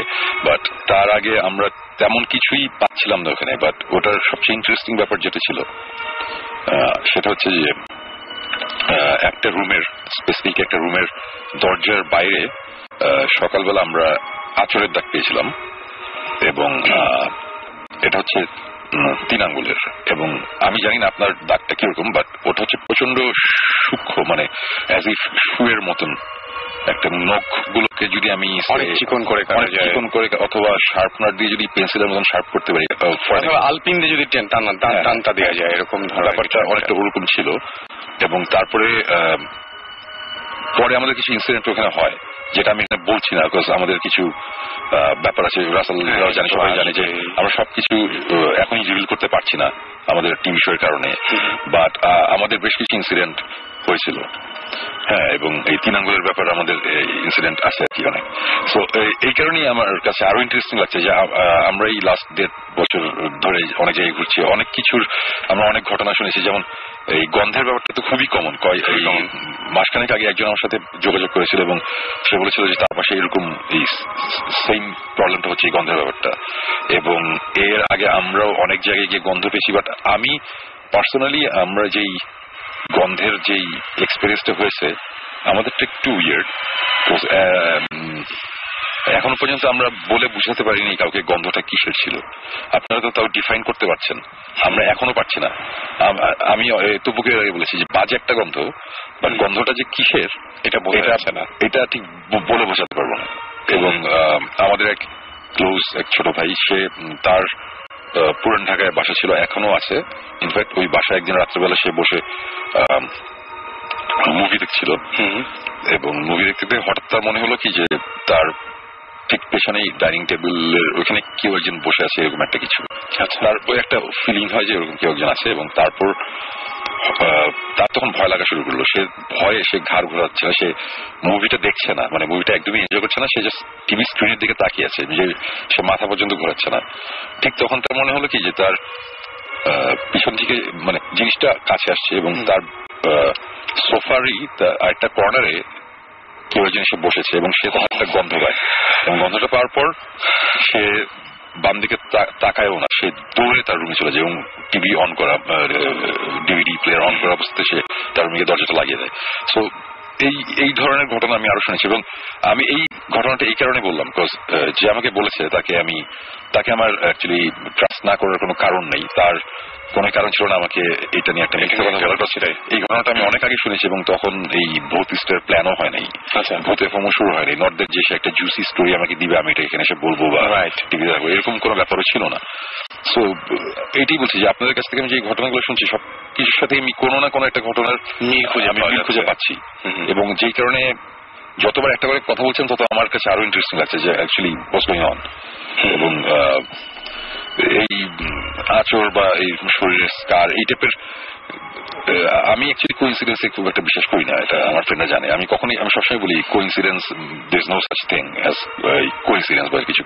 সবকিছুরই কোনো একটা রিজন থাকে, কোনো একটা কারণে হয়, রিঅ্যাকশন বা অ্যাকশন যেটাই বলি। এই যে আজকেও উনারা আসলে আমি কিন্তু জানতাম না যে আপনারা আসবেন। ইনফ্যাক্ট এখনো পর্যন্ত আমি কিন্তু আপনাদের নামও জানি না, ফ্রেন্ডলি স্পিকিং। আপনার সাথে আমার ফর্মালি পরিচয় হয়নি, আমি এসে দেখছি আপনারা এখানে আছেন, আপনারা দাগ নিয়ে আলাপ করছেন। এবং আজকে আমি আর তপু যখন আচ্ছা আপনার নামটা আমি শুনে নিই। আচ্ছা, আমি উপমা। আচ্ছা, আর আপনার নাম? আর আমি হচ্ছি জাকি, আমরা হাজব্যান্ড ওয়াইফ। আচ্ছা, হ্যাঁ, ওটা বোঝা গেছে ভালো শুনে। এবং মজার ব্যাপার হচ্ছে যে এই কিছুক্ষণ আগে আসার আগে তপুকে বললাম যে তপু চলো তুমি জাস্ট এই শ্রীপুরে লাস্ট উইকে যে কাহিনীটা ঘটেছে, তুমি যা এক্সপিরিয়েন্স করছো ওইটা বললেই হবে। এবং ওই ঘটনার মধ্যে একটা এইরকম স্কারের একটা ব্যাপার আছে। সো খুবই ইন্টারেস্টিং। মানে আজকে আসার সময় তপু বলছিল যে আমি এই ঘটনাটা বলবো, আমার মাকে ঠিক আছে। এবং আসার পরে আবার এখানে শুনছি এই ধরনের ঘটনা। তাই না তপু? মানে আমরা যখন আগে ভিডিও দেখে আসলাম, হ্যাঁ, এবং কারো মানে আমরা গল্পটা পরে বলছি আর কি, বললে তখন বোঝা যাবে। এবং টু হ্যাভ মানে এ প্রুফ তো প্রথম স্কারের ভিডিওটাও করে আমার আইফোন দিয়ে। ওকে, হ্যাঁ। সো ওই ইয়েটাও আছে, যেমন আজকে যে মিস্টার জাকির উনি যে এসেছেন, উনি যেমন বলছেন যে আমি এখন শার্ট করে দেখে দিতে পারি যে আমার এখানে দাগ আছে। তো আমাদের কাছে একটা ভিডিও আছে। তো এটা মজার ব্যাপার যে মানে কোইন্সিডেন্স বলে আমি ঠিক বিশ্বাস করি না, বাট খুব ইন্টারেস্টিং লাগছে ব্যাপারগুলো। এর আগে আরেকদিনও ওইরকম ওই ভূত এফএমে আসলে ওই ফাঁসির দড়ির গল্পটা যখন বলতে গেলাম, ঠিক সেই দিন ওই জিব্রানও আমাকে একটা ঘটনা এসে বললো যে একটা ফাঁসির দড়ির ঘটনা। একদম। তখন আমি বললাম যে জিব্রান, আমি এরকম একটা ঘটনা বলতে গেছি, তুমিও আসছো, তুমি এটা পরের এপিসোডে বলো। আর পরের এপিসোডে এই জিনিসটা খুব ইন্টারেস্টিং লাগে আমার কাছে, যে এই জিনিসগুলো যে মিলে যায়। আমি হয়তো আমরা লজিক্যালি বলতে পারি যে অ্যাকচুয়ালি ভূত প্রেতের স্টোরি হচ্ছে সবই সিমিলার, সো হয়তো বা মিলে যাচ্ছে বা কিছু, বাট দেন এগেন মানুষজনের বিলিভ করা বা বিলিভ না করা এটা যারা পার্সোনাল ব্যাপার। একদম। এই জিনিসটা এর আগে আমি একদিন বলেছি, আমি আবার বলছি, আজকে অনেক শ্রোতারা আছেন রেডিও ফুর্তি অনুষ্ঠানটা শুনছেন, তাদের আবার বলি যে আমরা এখানে এই যে সেই গল্প বলছি, আমরা যে ঘটনাগুলো বলছি, এই ঘটনাগুলো আমরা কিন্তু আপনাদের বলছি না যেগুলো আপনাদের বিশ্বাস করতে হবে। আপনাদের বিশ্বাস করানোর জন্য রেডিও ফুর্তি এই অনুষ্ঠান বানাইনি, আমরা ভূত বানাচ্ছি না। রেডিও ফুর্তিতে একটা অনুষ্ঠান বানানো হয়েছে, রেডিওতে মানুষজন শুনবে, এনজয় করবে। এনজয়মেন্টটা অনেক রকম হতে পারে। আমরা ছোটবেলায় কিন্তু ভূতের গল্প এনজয় করতাম, একদম ভয় পেতাম, ভয়টাই কিন্তু এক ধরনের এনজয় করা, এটি কিন্তু একটা আমাদের জন্য এন্টারটেইনমেন্ট ছিল। একদম। আমরা ওই যে এই এক্সাম্পলটা অনেকবার দিয়েছি, স্টিফেন কিং এর একটা ভয়ের বই আমরা যখন পড়ি, আমরা কিন্তু এটা পড়ি বিলিভ করার জন্য, আমরা পড়ি ভয় পাওয়ার জন্য। এবং আমরা যখন পড়ছি তখন কিন্তু আমরা জানি যে এই জিনিসটা মিথ্যে, এই জিনিসটা বানানো, তারপরে আমরা ওটা পড়ি বা আমরা ওটা মুভি দেখি। সো এখানে আমাদের যেই ঘটনাই ঘটছে আমাদের লাইফে, বা আমরা যেই অ্যাজাম্পশন দিয়ে, আমরা যেই এক্সপ্লেনেশন দিয়ে আমরা যে ঘটনাগুলো বলছি, এগুলো মানুষজনের বিলিভ করতে পেরে কোনো কথা নাই না। সো এই ঘটনার সত্যতা যাচাই করার এখানে কোনো কোশ্চেন আসতেছে ইন দ্য ফার্স্ট প্লেস। আপনার যদি ভালো লাগে আপনি শুনবেন, আপনার যদি ভালো না লাগে আপনি শুনবেন না। আপনার ভালো লাগলে ভালো, ভালো না লাগলে খারাপ আমার জন্য, আমার একটা শো করছে ব্যাপারটা হচ্ছে ওটাই। কিন্তু দেন এগেন আমি আজকে এই যে এখানে যে উপমা সে বসে আছে, উনি যে আমাদের কথা বলছে, কথা বলতে বলতে আমি দেখেছি ওনার চোখে পানি চলে এসেছে। আপনারা যে যত যাই বলেন, I am sorry to say, আপনারা যে যত যাই বলেন, এই চোখের পানি এত সস্তা না, এগুলা এত সহজে একটা মানুষ দিয়ে দেয় না। হ্যাঁ, একদম কোনো কারণ থাকে। সো আমি বলছি না যে আপনারা বিলিভ করেন, বাট আমি এটা বলবো না যে আপনি এটা ডিসরেসপেক্ট করেন। এটাই আমার কথাটা, এটাই। আমি একটা কথা সবসময় বলেছি, যারা আমাদের এখানে আসেন তারা যেটা এক্সপেরিয়েন্স করেছেন সেটাই বলছেন। এখন সেটা যদি সত্য মিথ্যা বা এরকম ভাবে যদি মানে মাপতে চায়, তাহলে সেটা খুবই মানে ভুল হবে। আমার মনে হয় যে শুনে আপনি আপনার আমাদের বাংলাদেশের সবচাইতে বড় বাংলা সেটা সব আমি বলি সেটা হচ্ছে যে মানে আমি বলি মতামতটা তো দিবেই, এবং মতামতের আগে আমি একটা খুব সুন্দর বিশেষণ যোগ করি, সেটা হচ্ছে যে সুচিন্তিত মতামত। মানে মতামতটা খুবই সুচিন্তিত হয়। হ্যাঁ, যেটা মানে একদম যোগ বিয়োগ গুণ ভাগ করে থাকে। ওই একটা কথা আছে না যে মনে, যেমন আমরা এখানে এখন দুজন মিউজিশিয়ান, আমি আর তপু, রাইট? আমরা দুজনেই গান গাই। সো আমাদের গান দুজনের দুই ধরনের। হ্যাঁ, সো আমাদের গান কিন্তু সবাই পছন্দ করে না। কেউ খুব পছন্দ করে, কেউ খুব অপছন্দ করে। হ্যাঁ, কেউ মানে কেউ মিডিয়াম, মানে আমি এক্সট্রিম জিনিসগুলো বলছি। কেউ আমাদের কাছে এরকম মেলও আসে, এটা কি অ্যালবাম বাইর করছেন, এই অ্যালবাম, মানে অনেক কথা বলে। আবার কেউ কেউ বলে এটা কি অ্যালবাম বাইর করলেন সবাই। হ্যাঁ, এইটাই আর কি। একটা মানুষের তো পক্ষে সম্ভব না যে সবাইকে, একটা মিউজিশিয়ানের পক্ষে সম্ভব না সবাইকে। সো সেইম ভাবে এই ভূতের গল্প বা ভূতের রেডিও অনুষ্ঠান বা ভূতের টিভি অনুষ্ঠান বা প্যারানর্মাল জিনিস, এগুলো সবার পছন্দ হবে না, সবার ভালো লাগবে না। কেউ বলবে খারাপ, কেউ বলবে ভালো। দুটোই দরকারি, দুটোই দরকার আছে। আমি অনেক আগে একবার ইয়েতে গিয়েছিলাম, আপনার তোমার এই অনেক আগে কথা, ছোটবেলায় প্যারিসে ঘুরছি, বাসাগুলো দেখছি, আব্বা আম্মা বলছে দেখো কি সুন্দর বাসাগুলো, কত সুন্দর করে বানানো, কি সুন্দর ডিজাইন। আমি দেখে বলছি যে কি জানি আমার কাছে অতটা ইন্টারেস্টিং লাগছে না। সো হঠাৎ করে একটা সময় একটা জায়গায় গেলাম, ওখানে বাসাগুলো খুব মানে খুব ভালো লাগলো। পরে আমার বড় ভাই আমাকে বললো যে এই বাসাগুলো কেন ভালো লাগছে জানো? আমি বললাম যে কেন? তো মাঝখানে কয়েকটা খারাপ বাসা আছে, ওই বাসাগুলো দেখতে খুব বাজে। আচ্ছা, তুমি কম্পেয়ার করতে পারছো? আগে তুমি কম্পেয়ার করতে পারো। সেটাই। আমার কথা হচ্ছে যে ভালো খারাপ থাকবি। এখন যদি আমার গান কেউ কেউ পছন্দ না করে, কেউ কেউ যদি পছন্দ করে, সবাই যদি বলতো যে আমার গান বা তপুকে বলতো তপুর গান ভালো লাগে, তখন কিন্তু আমরা অতটা খুশি হতো, অতটা ভালো লাগে একদমই না। কেউ কেউ খারাপ বলে, কেউ কেউ ভালো বলে, ভালোর মজাটা পাওয়া যায়, ভালোর মজাটা পাওয়া যায় একদম। সেম ভাবে কেউ যদি বলে আমার গানটা খারাপ হয়েছে, ডেফিনেটলি আমার মন খারাপ হতেই পারে একদম। বাট তখন আমি এই জিনিসটা চিন্তা করি যে আজকে হয়তো বা এই মানুষটার আমার গানটা ভালো লাগছে না, বাট আমি দুইটা মানুষকে চিনি যাদের ভালো লাগে। তো আমি এই অনুষ্ঠান এত কথা বলছি অফ দ্য ট্র্যাক, এইগুলো বলার কারণ একটাই, সেটা হচ্ছে যে আমি আজকে চোখের সামনে দেখলাম যে একটা কাপল এখানে এসেছে আমাদের সামনে বসা, তারা গল্প বলছে এবং তারা কিভাবে ইমোশনালি ইনভলভ জিনিসটার মধ্যে একদম। আমার কথা হচ্ছে যে ওইটাই যে আমরা যদি এখন সবকিছুরই এক্সপ্লেনেশন দিতে চাই যে এইটা হচ্ছে এটা এই জিনিস এক্সিস্ট করে না, এটা এটা তো হবে না। মানে আমার কথা হচ্ছে যে আজকে যদি আমরা সবকিছুর এক্সপ্লেনেশন দিয়ে যদি বলে ফেলি যে এটার রেজাল্ট হচ্ছে এটাই, এটা অ্যাকচুয়ালি এই জিনিসই হয়েছিল, তাহলে তো অ্যাকচুয়ালি আমাদের এই পুরো পৃথিবীর মানব জাতির আর কিছু শেখার নাই। সবকিছু অবভিয়াস না তো আমাদের ওয়ার্ল্ডে, আমাদের আর কিন্তু তাই না, তো আমাদের আর কিছু শেখার নাই। আমাদের একটা কথা অ্যাড করতে চাই একদম, সেটা হচ্ছে গিয়ে এই যে ওনাদের চিন্তা করেন এই কথাগুলো তাদের কিন্তু এক্সপ্রেস করার মতো তার স্কোপ ছিল না। আছে কিন্তু তারা পারতেছে যে মানুষকে বলতে, শেয়ার করতে পারছে যে আমাদের প্রবলেমটা আছে। This is a big thing আমি মনে করি। কারণ যাই হোক ওনাদের সাথে যাই হচ্ছে, অনেকের কাছে হয়তো এটা বিলিভ করছে না, কিন্তু তারা তো বলতে পারছিল না কাউকে। হয়তো অনেকে হেসে উড়াই দিতেছিল যে এটা কি হচ্ছে, কিন্তু কোনো একটা জায়গা আছে। শুনবে যেটা বলে যে ওনার চোখের পানি কিন্তু এত সস্তা না, সেটাই। ওনার ওই ফিলিংসটা আসছে দেখে, ওই বাজে খারাপ ভাবটা আসছে দেখে তার চোখের পানি আসছে। তো আমাদের এটা একটু মানে if we can share and যদি চিন্তা করি তাহলে মনে করি যে প্রবলেম হোক সলভ করা সম্ভব। সেটাই আমাদেরও কথাটা সেটাই। এবং আমি বলবো যারা আপনারা SMS করে আপনাদের ঘটনাগুলো জানাতে চান, তারা শাউট লিখে স্পেস দিয়ে আপনার নাম লিখে স্পেস দিয়ে আপনার মেসেজ লিখে পাঠিয়ে দিন 9840 নম্বরে। রবিন লিখেছেন যে তার কাছে খুব ভালো লাগছে এবং তিনি ভয়ে ঠান্ডা হয়ে গেছেন। আচ্ছা, আমরা ভয়টুকুই চাই আসলে, যে ভয়টুকু আপনাদের ভালো, ভয় পেলে ভালো, একটু ভয় পান অসুবিধা সেটাই। বিদ্যুৎ গুলশান থেকে লিখেছেন আমাদের আজ আপনাদের প্রোগ্রামটা এনজয় করে থার্সডে নাইটে করা যায় কিনা। আমাদের তো ইচ্ছা যে প্রতিদিন করবো, আপনারা কি বলেন? মারুফ লিখেছেন যে সরি দিস ইজ, আচ্ছা তিনি বলছেন যে দিস ইজ ডেভিল অর জিন। আচ্ছা তিনি আপনাকে যেটা উপমাকে তিনি একটা ইয়ে করেছেন, অ্যাডভাইস করেছেন যে আপনি মাথার কাছে কোরআন রাখতে পারেন, কোরআন শরীফ রেখে ঘুমাতে পারেন। আমাদেরকে উস্কানি নামে একজন SMS করেছেন এবং তিনি বলছেন যে আয়াতুল কুরসি পড়তে মানে যখন ঘুমাবেন ঘুমানোর আগে। আর আমি বললাম যে কালো ড্রেস একটু কম পড়বেন। যাই হোক, আপনারা যারা এখনো আমাদের SMS করেননি, ইচ্ছা করলে আমাদের সাথে SMS করে শেয়ার করতে পারেন। শাউট লিখে স্পেস দিয়ে আপনার নাম লিখে স্পেস দিয়ে আপনার মেসেজ লিখে পাঠিয়ে দিন 9840 নম্বরে। boothfm@radiofurti.fm এখানে আপনারা ইমেল করে আপনাদের যে ঘটনাগুলো আছে সেই ঘটনাগুলো আপনারা বলতে পারেন। এবং গান যেহেতু আপনারা খুব হেট করছেন ইদানিং বুঝতে পারছি, সুতরাং আমরা তপু হয়ে গেছে চলে আসি। অবশ্যই গান নিয়ে না, ঘটনা শুনি। ঘটনা সেটা হচ্ছে সুমন ভাই আমাদের বাসায় আজকে 4 বছর হয়ে গেছে। তো এবং উনি খুব শীঘ্রই উনি চেঞ্জ করবেন, নিজের বাসায় গিয়ে উঠবেন। আচ্ছা, ওনার সাথে এই দীর্ঘ 4 বছরে ওনার শ্রীপুরের বাসার যেই কাহিনী শুনেছি, ওনার ওখানে মিউজিক হোক বা এইসব এক্সট্রা স্পিরিচুয়াল, আমি এখানে একটা ইন্টারাপ্ট করি। সেটা হচ্ছে যে এই শ্রীপুরে আমাদের একটা বাংলো আছে, রাইট? সো ওখানে আমরা যাই, ওখানে আমরা মাঝে মাঝে থাকি। কেউ কেউ বলে এই বাসাটা হন্টেড, কেউ কেউ বলে কিছু না। কয়েকদিন আগে একজন আমাকে বলেছে যে ভূত FM এর চ্যানেলে কেউ একজন লিখেছে যে এই বাসায় গিয়ে আমি অনেক থেকেছি, ওখানে রাতের বেলা কুকুরের ডাক ছাড়া কিছু শোনা যায় না, এটা পুরো ভুয়া, এই বাসাটার কিছু নাই।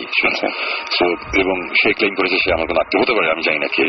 বাট একটা জিনিস আমি বলি, ওটা একটা হ্যাচারি, ওটার ভিতরে কোনো কুকুর নাই, ওখানে কুকুর ব্যান্ড। সে যে কুকুরের আওয়াজ পেয়ে থাকে, তাহলে আমি সরি টু সে ওটা হয় সে মিথ্যা কথা বলেছে, আর না হলে একটু কুকুর ছিল। আর আরেকটা ব্যাপার ইন্টারপ্রিটেশন হচ্ছে যে এই বাসাটায় তপু অনেকদিন ধরে যাবে বলছিল। প্রথমে একবার আমার একটা মিউজিক ভিডিও শুটিং এর সময় সে গিয়েছিল, গিয়ে ওই একটা রাত আমরা থাকিনি, আমরা চলে এসেছিলাম। ওইটার একটা ঘটনা আছে, ওইটা তো এখন বলতে পারবে না, এটা আমাদের ভৌতিষ্টের ফার্স্ট এপিসোডের ঘটনা। আচ্ছা, আমি ওই ঘটনায় সব যাতে না বলে ওকে আমি জাস্ট ওয়ার্নিংটা দিয়ে দিলাম। তো সেকেন্ড টাইম আমরা সবাই যখন একসাথে গেলাম, এটা নিয়ে তপুর একটা ঘটনা আছে, ওই ঘটনাটা বলবে। ঘটনাটা বলার আগে আমি আবার একটু ইন্টারাপ্ট করি। শিওর। সেটা হচ্ছে এর আগের দিন টেলিফোনে আমি কিছু কথা বলছিলাম, তপু তখন ছিল আমাদের সাথে, সবাই ছিল, ফয়সাল ছিল, ইশতিয়াক নামে একজন ছিল ফাইসালের ছোট ভাই। তো আমরা সবাই গিয়েছিলাম। আমাদের ওখানে কিছু ইন্টারেস্টিং কিছু ঘটনা ঘটেছিল, ওটা নিয়ে আমরা শেয়ার করছিলাম।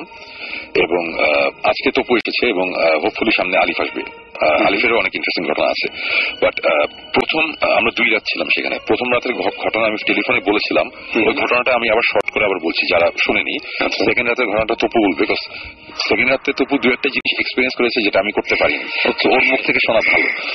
ফার্স্ট রাতের ঘটনাটা আমি আবার রিক্যাপ করছি জাস্ট একটু।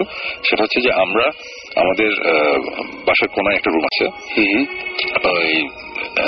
ওই রুমের মধ্যে আমি পার্সোনালি অনেক কিছু এক্সপিরিয়েন্স করেছিলাম। রুমের টেম্পারেচার প্রচন্ড বেড়ে যায়, উপরে টিনের চালে বাড়ির আওয়াজ হয়, এগুলো আমি একা না, আমার সাথে অনেকবার অনেকে একজন উইটনেস, যেমন আমাদের রেডিও ফুর্তির আর যে অপু একটা উইটনেস, এবং আরো অনেক মিউজিশিয়ান অনেকেই আছে, অনেকেই যারা বিলিভ করে না তারাও উইটনেস। এবং এনিওয়েজ, সো রাত্রে আমরা অ্যাকচুয়ালি রওনা দিয়েছিলাম অনেক দেরি করে। আমরা গিয়ে পৌঁছেছিলাম কখন 2:30 বাজে, তখন 2:30 বাজে। ওখানে যাওয়ার পরে আমরা তখন ডিনার করলাম, অনেকটা ডিনার টিনার করে আমরা আড্ডা দিয়ে চাটা খেতে খেতে আমরা তখন বললাম যে চলো ওই রুমে গিয়ে বসি। বিকজ আলিফরা কখনোই এই ধরনের যে শ্রীপুরের বাসার অনেক ঘটনা শুনেছে, আমি চাচ্ছিলাম একটু ওই রুমে একটা কিছু আজকে যদি হয় তাহলে খুব ভালো হয়। নট দ্যাট যে এটা তো আর মিউজিয়াম না, ভূতের মিউজিয়াম যে গেলাম আর আমাদের বললেই যে আমরা আসি, তাই না? আমরা অনেকদিন, আমি অনেকবার গিয়েছি, সবসময় তো এরকম কিছু হয় না, কিন্তু আমি মনে মনে কিন্তু চাচ্ছিলাম একটা কিছু হোক, ওরা একটু দেখুক, ওরা একটু শুনুক, জানুক, সামনাসামনি একটু এক্সপিরিয়েন্স করুক। এনিওয়েজ, আমরা রুমের মধ্যে বসে অনেকক্ষণ গল্প করেছি। গল্প করতে করতে একটা সময় আমার রুমের পিছনে একটা বারান্দা আছে, এই বারান্দা থেকে পিছনে একটা ডোবা ছিল, ওটা দেখা যেত। এবং ওই ডোবাটার ওই জায়গাটা নিয়ে অনেকের অনেক কথা আছে। এবং রাত্রেবেলা এরকম ঘটনাও আছে, একবার আমরা ডোবাটা গিয়ে আর যেতে পারিনি, মানে ভয়ই লেগেছিল, মানে সামথিং ইজ দেয়ার এরকম একটা ফিলিং হচ্ছিল, খালি আমার একার না, অনেকেরই। যাই হোক, ওইগুলো অন্য স্টোরি, ওগুলো আমরা পরে কথা বলবো না হয়। বাট ওই রুমে আমরা বসে আছি, বসে থাকতে থাকতে আমি বারান্দাটা খুলে দেখেছি, এটা বারান্দা এই ব্যাপার। তো রুমে ঢোকার দরজা 3টা, একটা হচ্ছে বাথরুম থেকে ঢোকার, মানে বাথরুমের দরজা 3টা দরজা, একটা হচ্ছে প্যাসেজ দিয়ে ঢোকার দরজা, একটা দরজা হচ্ছে বারান্দার। এই 3টা দরজা আমরা প্যাসেজ দিয়ে যেখানে ঢুকে রুমে এন্ট্রেন্স ঢুকে আমরা বসেছি। আমি বসেছিলাম হচ্ছে আমার পিছনেই ছিল হচ্ছে ঠিক ওই বারান্দার দরজাটা, আমি চেয়ারে বসার সামনে একটা বড় খাটের মধ্যে ওরা 4 জন বসা ছিল। হ্যাঁ, তো আমরা বসে গল্প করছি। গল্প করতে করতে একটা সময় মানে আমার একটা খুব উইয়ার্ড একটা ফিলিং হচ্ছে, যেটা আমার অনেকবার অনেক জায়গাতে গিয়ে হয়েছে, যেসব জায়গায় হয়েছে ওইসব জায়গায় নিয়ে অ্যাকচুয়ালি ভৌতিক এপিসোড গুলো করা। তো মনে হলো যে পিছন দিক থেকে একটা কিছু আমাকে ক্রস করলো, আমার বাম সাইড থেকে ডান সাইডে চলে গেলো পিছন দিয়ে, এবং তার বাম দিকে আমার পাশে এসে কিছু একটা দাঁড়ালো, এরকম একটা ফিলিং হলো। আমি জাস্ট ঘুরলাম, এটা আমার জাস্ট চোখের ভুল বা কিছু একটা, বা যেটাই যে বলে, কালো রঙের একটা স্কোয়ারিশ একটা শেপ, কত ফিট, 2 ফিট, 2.5 ফিট বা 2 ফিট দৈর্ঘ্য প্রস্থ, 2 ফিট এরকম স্কোয়ারিশ একটা কিছু, স্কোয়ার একদম পুরোপুরি স্কোয়ার, এবং কালো রঙের এবং ট্রান্সপারেন্ট, মানে আমরা অ্যাড অফ ফটোশপে গেলে ওপাসিটি বাড়ালে যে ওই সেটটা দেখা যায়, ওরকম একটু গ্রেইশ হয়ে গেছে। এবং শেপটা কিরকম আমি বলি, সে একটা পাউরুটির কর্নারে আমরা যদি 2-3টা কামড় দিই তাহলে যেরকম ভাবে একদিকটা খাওয়া, একটা স্কোয়ার, বাইটের দাগটা থাকবে একটু ওই ধরনের, ওই টাইপের। আমি জাস্ট 2 সেকেন্ডের জন্য দেখার সাথে সাথেই আমি জাস্ট ঘুরছি। ফয়সাল তখন আমার সাথে একটা গল্প বলছিল যে ওকে একবার বোবা ধরেছিল এবং এই গল্পটা বলছিল। তো আমি ওরকম জিনিসটা দেখে আমি দেখলাম যে 2-1 সেকেন্ডের জন্য আমার চোখের সামনে ভাসলো এবং নাই। এবং তখন আমি ফয়সালের দিকে তাকালাম এবং ফয়সাল তখন সাথে সাথে বলা শুরু করলো, ঠিক তখন দেখলাম আমার সামনে কালো একটা জিনিস দাঁড়িয়েছে, এরকম একটা কথা বললাম। আমি তখন খাট করি, আমি ওই যে আমি যেটা বলি, আমি কোইন্সিডেন্সে বিশ্বাস করি না। আমি মনে হলো ফয়সাল যদি আগে আমাকে কালো জিনিসটা বলতো, তারপর যদি আমি কালোটা দেখতাম, ওটা অন্য ব্যাপার হতো। একদম একদম। এবং এর আগে আমরা অনেক জায়গায় গিয়েছি, আমাদের ডুয়েট, যেমন আমরা খুলনা ডিভিশনে একটা বাসায় আমাদের ভিডিও ফুটেজের মধ্যে আছে, আমাদের চোখের সামনে দিয়ে ছোট 4 কোণা কালো একটা জিনিস উড়ে চলে গেছে, এবং এটা কোনো এক্সপ্লেনেশন নাই, আমার কাছে ফুটেজ আছে। এবং এই ফুটেজ ইনফ্যাক্ট সাইফাই চ্যানেলের ঘোস্ট হান্টার্সকে আমি দেখিয়েছি, এবং ওরা দেখে ওরাও খুব বলেছে খুবই ইন্টারেস্টিং, এবং ওই টেপের একটা কপি ওদের কাছে আছে, বললো যে আমরা এটা দেখবো, আমরা এটা আরো ভালো করে বোঝার চেষ্টা করবো জিনিসটা কি।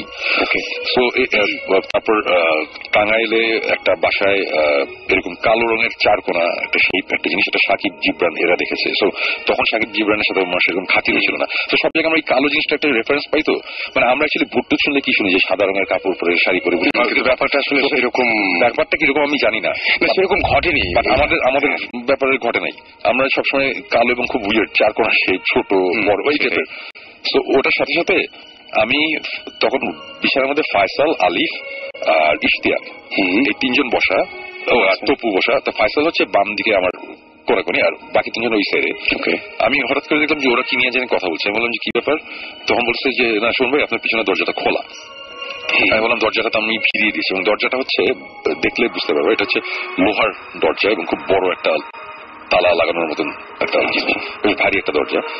তো আমি তখন বললাম যে দরজাটা হয়তো বা ওই ইশতিয়াক মাঝখানে পানি আনতে গিয়েছিল, পানি আনার সময় অন্য দরজাটা যখন খুলেছিল, খোলার পর দরজাটা টানার পর ওই যে ভ্যাকিউম ক্রিয়েট হয়, দরজা অটোমেটিক খুলে যেতে পারে আরেকটা। বললাম মনে হয় এরকম একটা কিছু একটা হয়েছে। তখন তবু বললো যে না আসুন ভাই, ও পানি আনার আগে থেকে আমি নোটিস করছি দরজাটা খোলা। আমি বললাম আচ্ছা যে কারণেই হোক, বাতাসে হোক যাই হোক, দরজা একটা একটু খুলে যেতেই পারে, এটা it's not a big deal. But যেই ফিলিংটা আমার মধ্যে হচ্ছিল ওটাতে আমি একটু হয়ে গেছিলাম যে সামথিং ইজ রং। কজ এই ধরনের ফিলিং আমার যে ওয়েস্ট ভার্জিনিয়ার ওই ট্রান্স অ্যালাগনি লুনাটিক অ্যাসিড হয়েছিল, খুলনা টিভিশন একটা মানে অনেক জায়গাতেই হয়েছিল এই ধরনের জিনিস। তো আমার তখন মনে ছিল যে হয়তো বা কিছু একটা এই রুমের মধ্যে এই মুহূর্তে আছে, এরকম একটা ব্যাপার। তো আরো কিছুক্ষণ বসে থাকার পর জিনিসটা আরো তীব্র হচ্ছে যখন, তখন আমি হঠাৎ করে বললাম কি যে চল আমরা এখান থেকে বের হয়ে যাই, আমরা আবার পাশের রুমে যাই। বিকজ আমার মাথায় তখন একটা জিনিস কাজ করছে যে আজকে আমি এখানে ভৌতিক টিম নিয়ে আসিনি, আজকে আমি একা এসেছি, এবং তপুর সেকেন্ড টাইম এবং আলিফদের ফার্স্ট টাইম, এবং উল্টাপাল্টা যদি একটা কিছু হয় এটা আমার জন্য একটা অন্যরকম বাজে একদম সবার জন্যই। আমি বললাম চলো যাই, এবং ওরা আমার চেহারা দেখি বুঝলো যে সামথিং ইজ রং, আছে যাই। আমরা তখন ওই রুমের দরজাটা বন্ধ করে আমরা চলে আসছি, লাইট নিয়ে চলে এসে আমরা পাশের রুমে বসলাম। একটা বড় রুম আছে যেই রুমে বসে আমরা আড্ডা দিই, মুভি টুভি দেখি। ওই রুমে বসে আমরা গল্প করতে করতে হঠাৎ করে ওই পাশের রুম থেকে আবার একটা আওয়াজ আসলো। তবু ফার্স্ট আওয়াজটা দুইবার ছিল না, ধূপ ধূপ এরকম একটা। ফার্স্ট আওয়াজটা কোনটা একবার দুইবার ফার্স্টটা দুইবার হয়েছে, সেকেন্ডটা বোধহয় একবার। আমি অতটা মনে যে আওয়াজ শোনার পরে তখন সবাই বলতেছে যে শুনবে একটা আওয়াজ আসছে। আমি বললাম আওয়াজটা টুকটাক হয়, এটা কোনো এটা it's not a big deal, আওয়াজ হতে পারে, এটা ব্যাপার না। এরকম এর আগে টিনের চালের উপর মনে হচ্ছিল কেউ মানে কিল মারতেছে, এরকম আওয়াজ আমরা শুনছি কন্টিনিউয়াস সারা রাত হয়েছে আর কি। সো আমরা কথা বলতে বলতে আওয়াজ আবার হলো। সেকেন্ড টাইম যখন হয়েছে তখন আমি বললাম যে আমার মনে হয় এখন আমার রুমে যাইতে হবে, আমি যাচ্ছি, তোমরা জেনেছিলে আসো। তো বলেছি ঠিক আছে। আমি গিয়ে দরজাটা খুললাম, খোলার সাথে আমার পিছনেই ছিল বোধহয় ইশতিয়াক, সেগুলো লাইটটা জ্বালাই। আমি বললাম না লাইট জ্বালাবা না, আমি যে জিনিসটা ফিল করতেছি আমি ফিল করতে চাই, আমি চোখে তো কিছু দেখার কিছু নাই, আমি বোঝার চেষ্টা করি যে আদৌ রুমের মধ্যে কিছু আছে কিনা। দরজাটা দিয়ে খোলা, আমরা গেলাম, কি আমি ফার্স্টেই আমি আমার জুতা খুঁজলাম, বিকজ আমি জানি যে আমার জুতো দুটো আমার যেখানে বসেছিলাম ওখানে জুতো খুলেছিলাম আমি। আমার মাথায় না আমার কাছে মনে হচ্ছিল যে জুতাটা দিয়ে কেউ যদি ফ্লোরের মধ্যে বাড়ি দেয় তাহলে যেরকম আওয়াজটা কিছুটা ওরকম। তো ফার্স্টে আমার চোখ গেছে আমার জুতোর দিকে। আমি দেখলাম যে আমার জুতো দুটোই আমার ইয়ের নিচে রাখা, চেয়ারের নিচে। চেয়ারের নিচে অ্যাকচুয়ালি জুতাটা ছিল না, জুতাটা হচ্ছে খুলে রাখা হয়েছিল। তারপরে আমি চেয়ারটা টেনে সরানোর পরে চেয়ারের নিচে চলে গেছে। আচ্ছা, ব্যাপারটা ওরকম। আমি ফার্স্টেই জুতাটা নিয়ে আমি ওই যে বাইরে প্যাসেজ থেকে যেই আলোটা আসছিল আলোতে নিলাম, রুমের তো লাইট আমি নেবানো। আমাদের দেখলাম যে জুতার নটটা সবকিছু ঠিকঠাক আছে নাকি, দেখে মনে হলো যে পুরো নর্মাল। আমার এটা হচ্ছে ওই হাইকিং বুট টাইপের, আমি এটা ফিতা খুলি না, ফিতা আটকে থাকে। আমি ফার্স্টে খেয়াল করলাম ফিতা খোলা কিনা, ফিতা ঠিক আছে, সব ঠিকঠাক। আমি জুতাটা নিলাম, নিয়ে বললাম যে চলে আসছি। আসার পরে আবার আমরা বসে গল্প করতে করতে একটা সময় আবার আওয়াজ, সেকেন্ড টাইম আওয়াজের পর আমরা আবার গেলাম। এবার গিয়ে লাইট জ্বালাচ্ছি, জ্বালানোর সাথে সাথে ইশতিয়াক বলতেছে কি শোন ভাই ওই পানির বোতলটা বিছানার উপরে গেল। দেখলাম যে বিছানার ঠিক মাঝখানে, মানে একটা মাঝখানে, হ্যাঁ একদম খালি বোতল, এটা স্টেবল থাকা খুব টাফ। এটা আমরা যেভাবে 500 ml ওই যে মিনারেল ওয়াটারের বোতল, এবং পুরো বোতলটা খালি। এবং অ্যাকর্ডিং টু ইশতিয়াক, সে বললো যে আমি বোতলটা যাওয়ার আগে আমি এর পাশে রেখেছিলাম, ওই পাশের সাইড টেবিলে, খাটের পাশের সাইড থেকে। আমি বললাম যে না তুমি শিওর, তুমি চিন্তা করে দেখো, আমি কিন্তু জানি না কোথায় রাখছো, আমার ধারণা এটা এখানে ছিল। বললো যে না আসুন ভাই আমি এখানে রাখছি, আমি শিওর আমি এখানে রাখছি। এটা নিয়ে আমরা কথা বলা বলি। যেটা এত পাতলা হয় যে তপু ভাই যেটা বলছিলেন যে দাঁড়িয়ে থাকাটা একটু ডিফিকাল্ট, সেটাই। এবং চলো খাট প্লেন হতো একটা কথা, মানে একটা খাটের উপর একটা 500 ml এর খালি বোতল, এটা যে কেউ বাসে টেস্ট করলে বুঝবে যে এখানে রেখে আমরা যদি খাটে একটু বসি তাহলে এটা পড়ে যাওয়ার কথা। ওটা খুব সুন্দর মতো দাঁড়ানো। সবাই খাট থেকে নেমেছে এর মধ্যে, এবং বের হওয়ার সময় সবাই বেশ তাড়াহুড়ো করে নিয়েছে। আমি বলেছিলাম যে এখনই আমরা বের হবো, তখন বেশ সবাই। তো আমি পরে আবার ভাবলাম যে হয়তো বা দাঁড়ায় থাকতেও পারে। তো আমি বোতলটা নিয়ে আমি পাশের সাইড টেবিল আবার রাখলাম, রেখে আমি আবার দরজাটা লাগিয়ে দিলাম। দরজাটা আমি লাগিয়ে দিয়ে আমার পাশের রুমে চলে আসলাম। না সরি, আসল ঘটনাতে বলিনি। যখন বেরোয় আসছি তখন তপু হঠাৎ করে বলে কি রুমের সে আমরা যেখানে বসে তার একেবারে কোনো মানে আমি যে কর্নারে রুমের যে কর্নারে আমার চেয়ারটা তার ঠিক অপোজিট কর্নারে ওইখানে হঠাৎ করে তবু বলে শোনো ওইটা কি, আমরা তো বের হয়ে আসছি। আমি বললাম যে কি, আমি কোনার মধ্যে দেখি কালো রঙের একটা কিছু কাপড় টাপড় কিছু, তখন তবু বলে কি শোন ভাই এটা মনে একটা মোজা। এটা যখন বলছে আমি তখন দৌড় দিয়ে রুম থেকে বেরোছি, বের হয়ে আমি পাশের রুমে গেছি, পাশের রুমে আমার জুতাটা নিয়ে গেছিলাম এবং জুতা চেক করে দেখি জুতাতে মোজা একটা। এবং এটা খুবই অ্যাবসার্ড ব্যাপার, তবুও আমার লাস্ট 4 বছর তবু আমাকে দেখেছে এবং সে জানে যে আমি এইসব ব্যাপারে কত পার্টিকুলার। জায়গার জিনিস জায়গায় খুলে সে মোজা ওই জুতার মধ্যে, এবং আমি আমার রুম কিন্তু খুবই পরিপাটি থাকে, মানে আমি যে আমার বাসা কেউ এসে বিশ্বাস করে না যে আমি বাসায় একা থাকি, আমার একটা কাজের লোক থাকে, বাট আমার রুম কিন্তু সবসময় খুব ক্লিন। আমি আমারও মনে হয়নি, আমি দেখে আমি নিজেও সবাই মনে করি রক স্টাররা তো থাকে না, এনিওয়েজ এটা অন্য কাহিনী।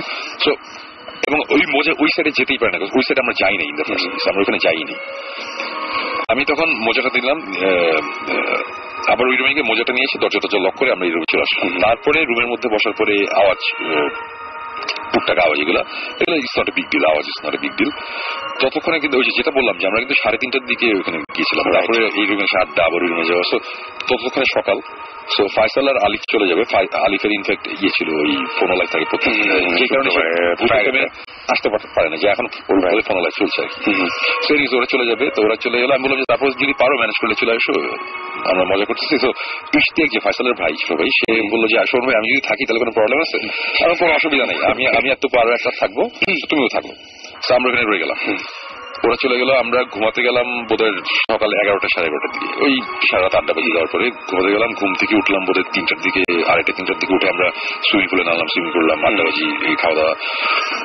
তারপরে ওই রাতে আমরা বসবো আড্ডা, আমরা তখন ডিনার করবো, তখন রাত 1টা বাজে। আমরা অ্যাকচুয়ালি লাঞ্চ করেছি হচ্ছে রাত বিকাল 4:30। রাইট, তো রাত 1টার আগে খিদে পাবে না। আমার একটা কেয়ারটেকার ওই বাসায় থাকে না, পাশে থাকে, ওকে টাকা মানে খাবার টাবার রেডি করছে। ঠিক তখন দেখলাম যে আলিফ আর ফাইসাল গাড়ি নিয়ে আসছে, চলে আসছে।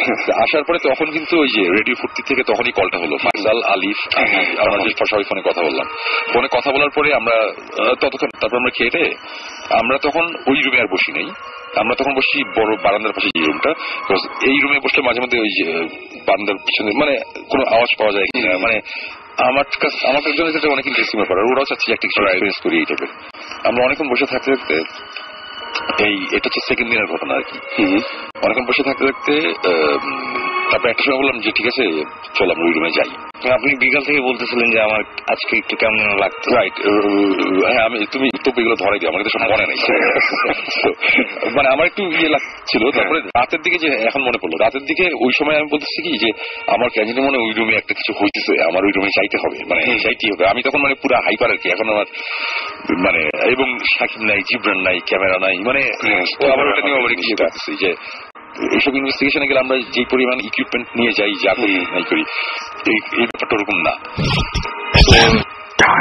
ওইটা তখন বলো কি দরজাটা, মানে আমি তারপরে যেটা হচ্ছে যে সুমন ভাই সবার সামনে, আমি সুমন ভাই ঠিক পিছনে, আমার পিছনে ফয়সাল ভাই, তারপরে আলিফ, তারপরে হচ্ছে ইশতিয়াক।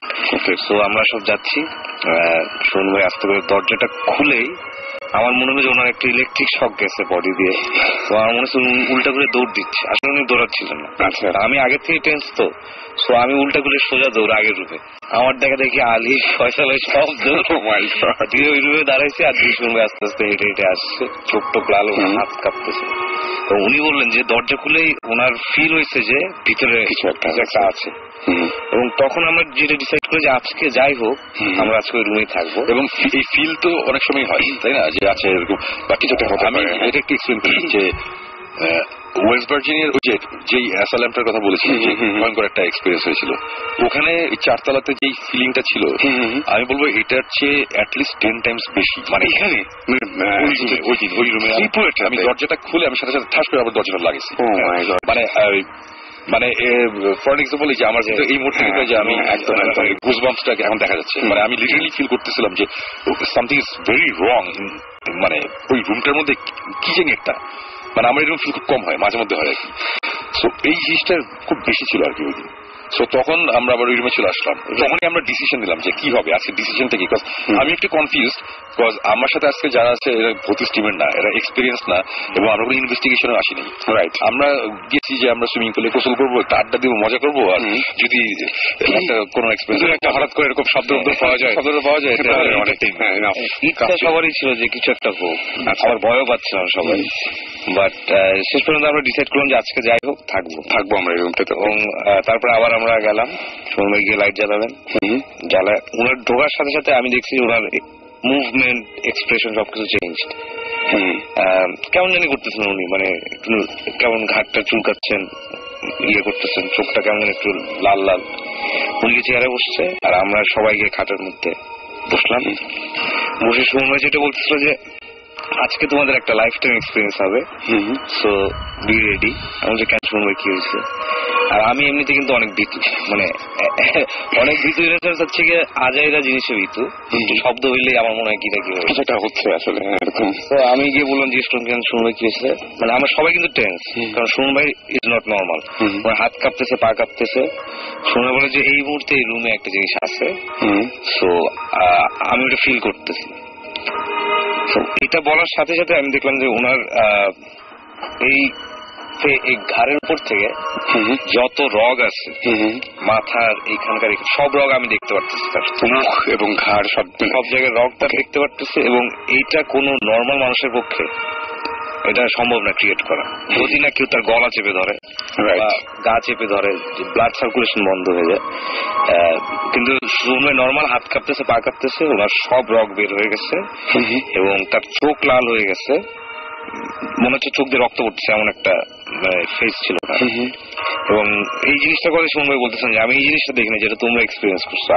আমি তখন হয়েছে কি, আমি যখন আমার যে ফিলিংটা, এই ফিলিংটা আমার ওই আগে অনেকবার হয়েছে। সেটা হচ্ছে যে মনে হয় যে ঘাটটার কেমন জানি হয়ে যেতেছে। এটা আমি জানতে চাইলাম যে তখন আপনার আসলে কেমন লাগছিল। এটা আমার এর আগে আমি অনেকবার ভূতে ফিল্মে বলছি যে যাওয়ার পর দেখলাম যে গা প্রচন্ড গরম লাগছে, মনে হচ্ছে কিছু পিঞ্চ করতেছে গায়ের মধ্যে, মানে পুরো অন্যরকম একটা ফিলিং হয়। গা অনেক সময় এক্সট্রিম লেভেলে চামড়া জ্বলা শুরু করে, মনে হয় যে আমার অনেক জ্বর আসছে, গা অনেক গরম লাগতে থাকে, ঘাটটা অনেক ব্যথা করতে থাকে, মানে ব্যথা ঠিক না, মানে ভার হয়ে যায়, মানে অ্যাজ ইফ ঘাড়ের উপর কেউ বসে আছে, এরকম একটা জিনিস হয়। এই ধরনের ফিলিং এর আগে আমার হয়েছে, বাট ওই দিন অনেক বেশি হচ্ছিল আর কি। সো আমি না তখন ওদের দিকে তাকাচ্ছি, তখন হঠাৎ করে আলিফ আর তোমরা বলতেছে যে শুনবে আমরা কি চলে যাবো ওই রুমে। আমি বললাম যে কেন যাবো, বলে আপনি কি অসুস্থ, আপনার শরীর খারাপ মনে হচ্ছে। আমি বললাম যে না, আমার শরীর খারাপ না, আমার যেটা হইতেছে এরকম হয়। আর তখন আমি তাদের বলতেছি যে দেখো তোমরা যে আজকে এখানে আসো, এখন এই মুহূর্তে রুমের মধ্যে যেটা হইতেছে এটা তোমরা হয়তো বুঝতেছো না, বাট তোমরা এক্সপিরিয়েন্স এসছো, এই I give you the experience. এখানে বসে থাকো, কিছু হলেও হবে, না হলেও তোমরা বলতে পারবো যে একটা কিছু রুমের মধ্যে হয়েছে। বিকজ আমি তখন পুরো বুঝতেছি সামথিং রং এই রুমের মধ্যে, এরকম একটা কিছুটা হতে যাচ্ছে, তখন তো হচ্ছেই। আচ্ছা, আমরা একটা মেজর জিনিস বলি নাই তো, আমরা স্কিপ করছি। কোনটা? বালিশের কথাটা। এই ঘটনাটা কোথা থেকে শুরু বলি, আমরা রুমের মধ্যে ঢোকার পর তো লাইট জ্বালাইছিলাম। আসল যেটা দিয়ে শুরু হয়েছে আর কি ঘটনাটা, রুমে ঢোকার পর আমরা বিছানার উপরে, আসল ঘটনা বলি নেই, বিছানার উপরে দুইটা বালিশ রাখা, মাঝখানে দুইটা বালিশ, তার পাশে একটা বালিশ, তিনটা বালিশ রাখা, মানে সিঁড়ির মতো না, একটার উপর আরেকটা পাশে। এবং গেস হোয়াট, তার উপরে কি, তার উপরে একটা মোজা লম্বা করে সাজে রাখা।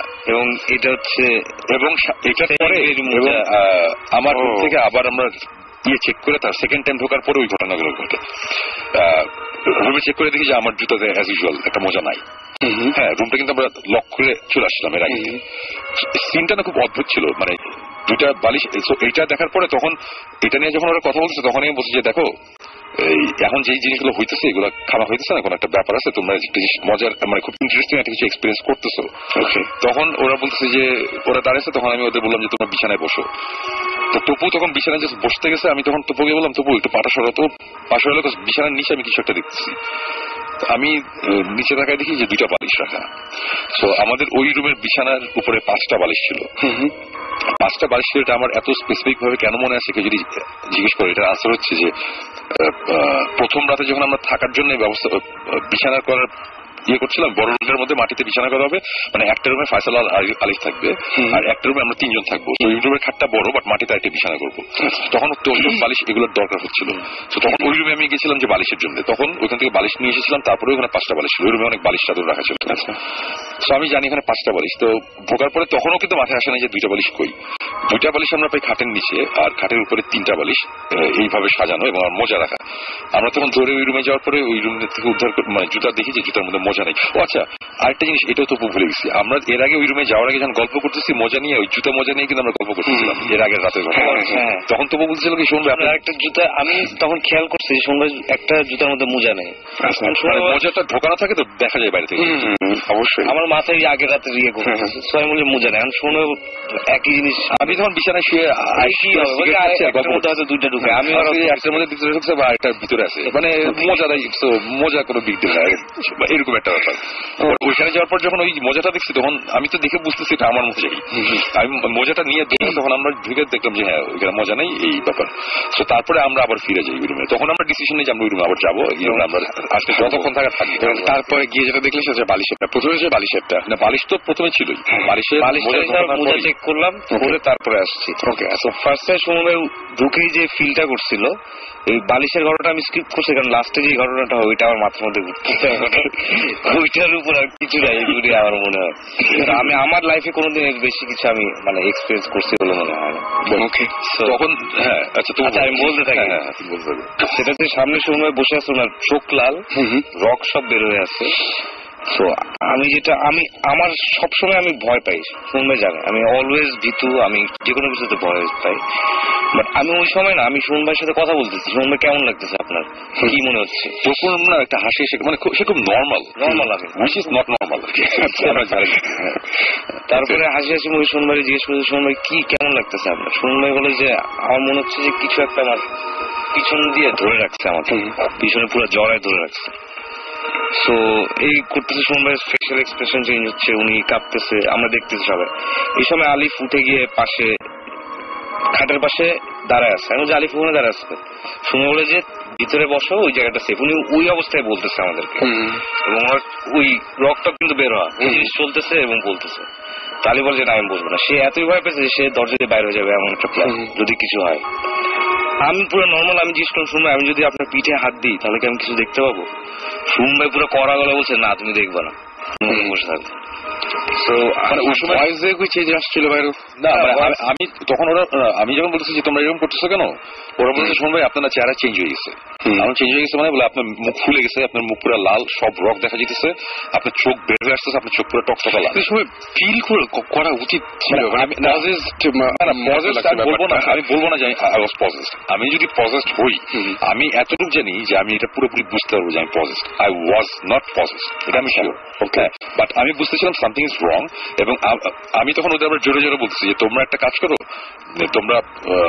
তোমরা আজান দাও, মানে মনে মনে তোমরা আজানটা পড়তে থাকো। বিকজ আজান শয়তানের জন্য এটা খুব, জিনদের জন্য এটা খুবই মানে একটা ব্যাপার। আজান শুনলে তারা ওখানে থাকলে ওরা। তো আমি বলছি তোমরা সবাই মনে মনে এটা করতে থাকো, এটা যদি করো তাহলে প্রবলেম নাই। আর আমার তখন খালি মনে হচ্ছিল কি যে বিছানাটা খুব সেফ একটা জায়গা, মানে ওই সাইডটা, আমি যে সাইডটায় বসে আছি এই সাইডটা সেফ না, এই সাইডটা। বিকজ আমি তো রুমে ঢুকে যখন হাঁটা দিচ্ছি তখনই আমার মনে হচ্ছে কর্নারটার মধ্যে প্রবলেম, যে কারণে কর্নারটা গিয়ে বসছি আর কি। সো দ্যাট মানে I can feel the things মানে অ্যারাউন্ড মি, আমি বোঝার চেষ্টা করতেছি অ্যাকচুয়ালি। সো তপু, এবং তখন না আমি দেখতেছি যে তপু খুব নর্মাল অ্যাক্ট করতেছে, উইচ ইজ নট নর্মাল। আমি তপুরে চিনি, 4 বছর আমরা একসাথে থাকছি, আমরা জানি। তপু হঠাৎ করে বলতেছে আমি, সে আমার ঘাড়ে হাত, বলে আমি যদি এখন হাত দিই তাহলে বোঝা যাবে। তখন আমার মনে হলো কি যে তপু যেই কারণে হোক এই সাইডে আসতে চেয়েছে, অথচ আমি কিন্তু চাই না সেই সাইডে আসুক, এই সাইডটা আমার ভালো লাগছে না, রুমের এই সাইডটা। আমি তখন তপুকে কড়া গলা বলছি তপু তুমি ওখানে বসে থাকবে, এখানে আসবা না, তুমি কিছু বুঝবা না। বিকজ আমার কিছু মনে হচ্ছে তপুকে কিছু চাইতেছে অন্যভাবে এই সাইডে নিয়ে আসতে হবে, এবং আমার কাছে তখন মনে হচ্ছে এই সাইডে কারো আসা যাবে না। আর আমার পুরাপুরি ভাবে আমি ডিটারমাইন্ড যে কাউকে আমি এই সাইডে আসতে দিব না, সবাই বিছানা ওই সাইডে বসবে।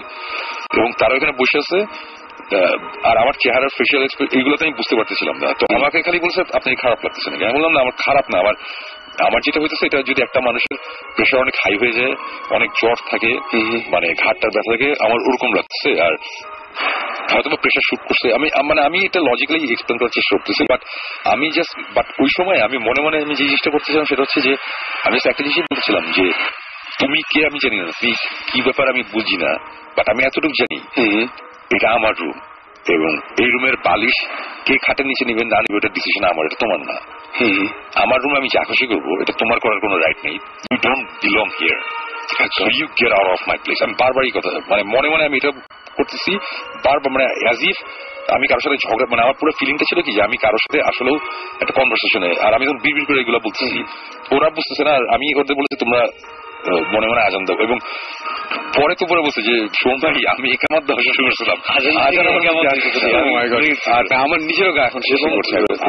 আলিফ পরে বলে যে শোন ভাই আমি লা ইলাহা ইল্লাল্লাহ পড়তেছি কিন্তু আমি আজান দিতে পারতেছি না, মানে এরকম একটা সিচুয়েশন, মানে সবাই ওই সময় ভুলেও যায় আসলে ভয়ে মানুষ অনেক কিছু উল্টাপাল্টা খালি পয়সা দিয়ে দিচ্ছে। ফয়সাল চুপ করে, ফয়সালের চেহারা পুরো এক্সপ্রেশনলেস, ওর কোনো এক্সপ্রেশন নেই, ও জাস্ট চুপ করে বসে আছে।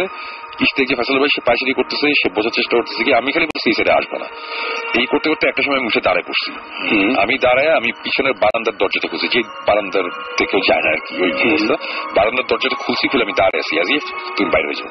মানে আমি তখন আমি ওদের বুঝতে দিতে চাইতেছি না আমি কি করতে যাচ্ছি। আমি বারান্দায় গিয়ে তারপরে যেটা করলাম যে বারান্দায় আমি দরজা লাগাই দিলাম, আমি বারান্দায় একা বসে দাঁড়ায় আছি আর ওরা ভিতরে। আমার না আমার তো ফিলিংটা আমার মধ্যে আছে, যতক্ষণ ধরে ফিলিংটা আমার মধ্যে আছে ততক্ষণ তার মানে হচ্ছে যে দিস থিং অথবা এই ফিলিংটা অ্যারাউন্ড মি মানে হচ্ছে আমার আশেপাশে আছে একদম। আমি চাইতেছি যে এই রুম থেকে জিনিসটা বাই করতে, আমি বারান্দায় গিয়ে দাঁড়াইছি, এখন দাঁড়ায় থাকতেছি আর আমি বলতেছি আমি জাস্ট বলছি গেট আউট। শেষে এক সময় বেশ জোরে বলছি যে গেট আউট। থার্ড টাইম যখন জোরে বলছি ওটা বোধহয় তোমরা শুনছো বারান্দা থেকে। এবং তখন যেই জিনিসটা হইলো এটা হচ্ছে যে অ্যাজ ইফ আমার এই যে অস্বস্তি লাগে, যে ঘাড়ের মধ্যে প্রেশার, এই জিনিসটা পুরো ধুম মানে ধাম করে নাই। মানে আমি এর আগে বলছিলাম না যে ওয়েস্ট ভার্জিনিয়াতে 4th ফ্লোর থেকে যখন আমি সিঁড়িতে যাই, আমরা সিঁড়িতে যাওয়ার সাথে সাথে মনে হলো একটা প্রশান্তি, মানে একটা কিছু একটা নাই, নেমে গেল ঠিক ওই ফিলিংটা। এবং এই ফিলিংটার 1 সেকেন্ড এদিক সেদিক আমার সামনে 2-3টা গাছ ছিল, অন্ধকারে কিছু দেখা যাচ্ছে না, গাছের মধ্যে একটা আওয়াজ টাক টাক এরকম 3টা আওয়াজ আর একটা ডালপালা নড়ার একটা আওয়াজ। আমি বলতেছি না যে একটা কিছু আমার জিনিস ছিল ওটা উড়ে চলে গেছে গাছের মধ্যে, আমরা আসলে কিছুই বলছি না, আমরা জাস্ট কি হয়েছিল সেটা বলছি। এবং হয়তো গাছে তখন একটা কাঠ বিড়ালি বা কিছু থাকতেও পারে। এটা আমি জাস্ট মনে করলাম, মনে হলো যেটা বলার দরকার আছে। তো এই ঘটনা এটা হইলো, হওয়ার পরে আমি সাথে সাথে রুমের মধ্যে ঢুকছি। ঢোকার পরে তখন আমি শুন ভাই বলতেছে যে উনি কথা বলতেছে যে চলে গেছে সব, কিন্তু উনি পিঠ চুলকাচ্ছিলেন। তো আমি ইয়ে করলাম সময় কি আপনার পিঠে কি হয়েছে, কি সমস্যা? তখন শুনলাম আমার এখানে ব্যাপারটা হচ্ছিল কি, আমরা এখানে যাওয়ার পরে কয়েক মিনিট তখন তো আমি নর্মাল হওয়া শুরু করছি। ওই সময় মানে আমি তখন নর্মাল মানে কি আমি তখন মনে হচ্ছে যে কোনো প্রবলেমই নাই এই রুমের মধ্যে, we are very much protected, কোনো অসুবিধা নাই, এভরিথিং ইজ ফাইন। এবং আমি হাসতেছিলাম যে আর যাই হয়েছে না হয়েছে, বাট এখন আমরা ফাইন, আমরা এখন সেই কোনো সমস্যা নেই। এগুলো বলতে বলতে আমি তখন বুঝতেছি আমার শরীর একটু ব্যথা করতেছে। তারপরে হঠাৎ করে বলতাম যে পিঠে বেশ ব্যথা করতেছে, পিঠের নিচ দিকটায় মানে বেশ মানে ব্যথাটা একটু বেশি। আমি তখন বললাম, আমি তখন পিঠে হাত দিতেছি, তখন তো আমার বললো যে শুনভাই কি সমস্যা কি? আমি শুনভাই বলে দেখো তো কি হচ্ছে। আমি তখন টেনজি উঠাইছি, উঠে যেটা দেখলাম যে ওনার মাঝখানে মেরুদণ্ড আর বাকি কোনাকুনি ভাবে পিঁপড়া যদি কামড় দেয় মানুষজন বা মশা কামড় দিলে ফুলে যায় না, চারপাশে উঁচা হয়ে যায়, একদম পুরো ডিজাইন করা 3 কোণা এরকম দাগ মেরুদণ্ডের পাশ দিয়ে, পিরামিড শেপের, একেবারে সিনক্রোনাইজ। এগুলো নট দেন যে আনইভেন এরকম কিছু না, সিনক্রোনাইজ। এবং ওইটারই ভিডিও আছে আমাদের কাছে, পুরো সিনক্রোনাইজ, একটার পর একটা। ধান যেমন বুনলে যেরকম হয় ওরকম গ্যাপে গ্যাপে 3 কোণা মেরুদণ্ডের 2 পাশ দিয়ে নিচের দিকে নেমে গেছে দাগ অনেকগুলা। এটা কি কোনো পেন্টাগ্রাম টাইপের এরকম টাইপের? পেন্টাগ্রাম না, কিছুটা ট্রায়াঙ্গেল বেসটা হয়তো বা নাই, মানে এরকম 2 কর্নার 2টা আছে উপরে মানে। এবং আমি তো তখন ওরা না দেখে বলতেছে যে দিস ইজ ক্রেজি, এগুলো বলতেছে। আমি কি হয়েছে ভিডিও করো, তখন সে আমার আইফোনটা নিয়ে ভিডিও করে আমার দেখালো। আমি দেখে আমার কাছে মনে হচ্ছে কি যে খুব ডিজাইন করে লাইন ধরে যদি মশাদের আমি দাঁড়া করে দিই, তারপরে এখন কামড়া রক্ত খাইবার চলে যাবে, খুলে যাবে জিনিসটা আমার মানে খুবই উইয়ার্ড। মানে আমি এই ব্যাপারটা আমি এখনো বুঝতে পারছি না। এবং এই ভিডিওটা আমি সাকিব জীবনে সবাইকে দেখাইছি, ওরা সবাই বলতেছে যে এটা কি, মানে এটা কিভাবে হবে, সম্ভব কি হবে। মানে আমি রুমের মধ্যে ওদের সামনে, আমি বারান্দায় গেলাম, বারান্দা থেকে আসলাম, তারপরে সো আমি ওদের চোখের বাইরে ছিলাম একমাত্র যখন আমি বারান্দায় ছিলাম, রাইট। সো তারপরে সকালের দিকে আমি আবার গিয়ে আমি বারান্দায় গেছি, মানে তখন অন্ধকার। আমি বারান্দায় গেছি একটা কারণেই, বারান্দায় দেখার জন্য যে এখানে এরকম কিছু আছে কিনা যেখানে আমি হেলান দিলে বা ঠেস দিলে এরকম কিছু হতে পারে, সেই টাইপের কিছু হয় নাকি। আমি ইঞ্চি ইঞ্চি খুঁজছি, আমি কোথাও কিছু পাইনি। এবং এটা হচ্ছে কোথাও ঠেস দিলে যে জিনিসটা হওয়ার কথা, এই দাগগুলো মোটেও তা না, এটা পুরো ফুলে আছে এবং কামড় দিতে হবে কিছু একটা। অবশ্যই কামড়ানো হয়, লাইন ঠেস দিলে হবে কি যে বাইরে থেকে দিলে গেঞ্জিটা ফুটা হয়ে যাবে, কিছু হবে, কিছু একটা হবে।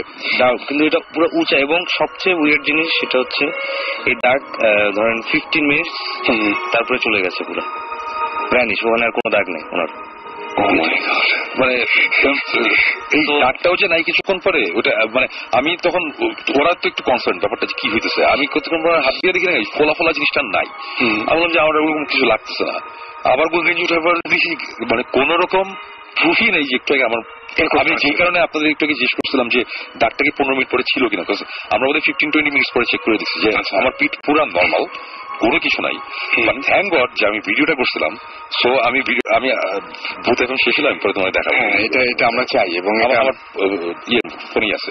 ওকে, আমার কথা হচ্ছে যে হয়তোবা এই পুরো ঘটনারই একটা লজিক্যাল একটা সাইন্টিফিক এক্সপ্লেনেশন আছে, সম্ভব, হয়তোবা দাঁড় করানো সম্ভব, হয়তোবা দাঁড় করানো সম্ভব না, যার যেটা বিশ্বাস করে করবে যেটা করবে না। বাট আমাদের যেই এক্সপিরিয়েন্সটা ওখানে হয়েছে আমাদের সবার, মানে আমি, তপু, আলিফ, আমরা এখানে আমরা যারা ছিলাম আমরা ভূত স্টিমের না, আমি ভূত স্টিমের, ওরা ভূত স্টিমেরও না, ওরা বাইরের একদম। হ্যাঁ, সো মানে এইটার কথাই আমি ওই সময় বলতেছিলাম যে আজকে তোমাদের যে এক্সপেরিয়েন্সটা এটা ওয়ান্স ইন আ লাইফ, এগুলো সবার সবসময় হয় না। তোমরা খুব লাকি যে এই জিনিসগুলো এনজয় করতে পারতেছি। এবং এই ঘটনার পরে আমরা আবার রুমে চলে যাই। রুমে যাওয়ার পরে আমাদের রুমের অনেক জোরে ফ্যান ঘুরতেছে, তো তা আমি বলছি যে ফ্যান এত জোরে ঘুরতেছে, আওয়াজ টাওয়াজ পাওয়া যাবে না, ফ্যানটা বন্ধ করে দিই। তাহলে তুই একবার টুকটাক আওয়াজ পেয়েছিলাম, তো it's not a big deal. ফ্যানটা অফ করলাম, ফ্যানটা অফ করার পরে হঠাৎ করে মনে হলো কি উপরে টিনের চালে কেউ একটা কিছু টকে দিল, টাক একটা আওয়াজ। এটা তো গাছ পেয়েছিল একবার। এবং আওয়াজটা পুরা টেম্পো, আমরা যে মিউজিক শুনি না একটার সাথে আরেকটা যে গ্যাপ থাকে, গ্যাপ ইজ সেম। একটা আওয়াজ হইলো, 2 সেকেন্ড পর আরেকটা আওয়াজ হলো একটু সামনের দিকে, 2 সেকেন্ড পর আরেকটা আওয়াজ। এখন এটা হতে পারে কোন একটা ডিভাইস, কোন একটা ইকুইপমেন্ট, কোন কিছু একটা আওয়াজ আসতেছে। বাট ইন্টারেস্টিং ব্যাপার হচ্ছে আওয়াজটা শুরু হয়েছে হচ্ছে রুমের কর্নার থেকে, উপর সিলিং থেকে। মানে আমি একটু এক্সপ্লেন করি, আমাদের বাসাটা হচ্ছে টিন শেড, আর নিচে ফল সিলিং, রুমের মধ্যে ফল সিলিং দেখা থেকে টি শেডটা দেখা যায়। সো ধরলাম যে কোনাকুনি কোন একটা জায়গায় টিনের মধ্যে একটা আওয়াজ, টাক একটা আওয়াজ, তার সে কয়েক সেকেন্ড পরে পুরো তালে তালে, মানে এই জিনিসগুলো আমরা 4 জন মিউজিশিয়ান, একদম একদম একদম। তারপর একটু পরে আবার টাক, একটু পরে টাক। কিন্তু ইন্টারেস্টিং ব্যাপার হচ্ছে আওয়াজটা কর্নার থেকে আস্তে আস্তে মাঝখানে আসছে, আগাচ্ছে। হাঁটাও না, এটা কিছু ছোট একটা মানে মার্বেল পড়লে যেরকম একটা সাউন্ড হয়, হাঁটা না, এটা মার্বেল পড়লে সবচেয়ে আশেপাশে যে গাছ থেকে বা আশেপাশে কোনো জায়গা থেকে কিছু পড়ে, তাহলে এখন পড়বে না জিনিসটা। এক্স্যাক্টলি, ওইখানে থেকে গাছ থেকে পড়ার কিছু নাই, আমরা চিন্তা করছি। মানে বাট এই জিনিসটা খুব মজা লাগছে। এবং ওই আওয়াজ যখন 5 নাম্বার আওয়াজটা যখন হলো, 5th সাউন্ডটার সময় আলিফ উঠে গিয়ে ফ্যানটা শেষ করলো, ফ্যানটা আমি ছাড়বোই, কোথাও আমার ভয় লাগছে। তখন আমি বললাম তুমি এত ভয় করতেছো কেন, যে রুমের মধ্যে আওয়াজটা হচ্ছিল। আমি বললাম রুমের উপরে হইতেছিল, আমরা সবাই উপরে পেয়েছি, রুমের মধ্যে। আলিফের একটু ইয়ে লাগছে যে কেন তুই ফ্যান চালাস, আমরা সেটাইছিলাম। আলিফ আবার এতই ভয় পাইছে এবং সে ফিল করছে রুমে তার এক্সপ্লেনেশনটা হচ্ছে আওয়াজটা তার দিকে আসতেছিল কিন্তু এটা খাটের নিচ থেকে, আর আমাদের এক্সপ্লেনেশনটা হচ্ছে যেটা টিন শেডের উপর থেকে। মানে আমরা একটু কনফিউজ, এই কারণে আলিফ এত ভয় পেয়েছে। তখন বলে যে শোনো আমি এরকম শুনতেছিলাম। সো যেটি হোক, এইগুলোর তো টুকটাক আওয়াজ, এগুলো মানে হয়তোবা অন্য কোনো সময় এরকম একটা আওয়াজ পেলে আমরা হেসে উড়িয়ে দিতাম। বাট একদম কিছুক্ষণ আগে এরকম একটা রাতে এরকম একটা ঘটনা ঘটছে, যেটার জন্য মানে আমরা তখন কোনো কিছু অ্যাকচুয়ালি নর্মালি নিতে পারিনি। স্বাভাবিক, খুবই স্বাভাবিক। বাট দেন এগেইন এই টাইপের জিনিসপত্র হলে মজাই লাগে। সো আমি এটা জানতে চাচ্ছি যে তো ভাই ওই সময় কি মজা লাগছিল আসলে নাকি ওই সময় মনে হচ্ছিল যে এটা শেষ হওয়া উচিত? আমার একটা, আচ্ছা আমি এখানে একটা আবার আমি ইন্টারাপ্ট করতেছি, আমার এটা খুব ইন্টারেস্টিং ব্যাপার। সেটা হচ্ছে যে তপু ওইখানে যেভাবে অ্যাক্ট করছে, এটা খুবই বললাম না যে এটা নর্মাল না তপুর জন্য। তপু হাসি এসে একটা মুখ, আমি এসে ধরে দেখি এই টাইপের করতেছে। মানে আমি তাকে তখন চেষ্টা করতেছি তুমি ওই সাইডে থাকো, বাট ওই রুম থেকে বের হয়ে যাওয়ার পর যখন এই রুমে গেছে তখন কিন্তু তপু বলতেছে যে সময় আমার অনেক ভালো লাগছে। মানে তখন তপু পুরো অ্যাজ ইফ এতক্ষণ তপুর মানে তপুর মধ্যে ছিলেন, মানে ভয়ের সুইচটা অফ করা ছিল, আসার পর এখন সুইচটা আবার অন করছে, বা চার্জ চলে গেছিল আবার চার্জ হয়েছে।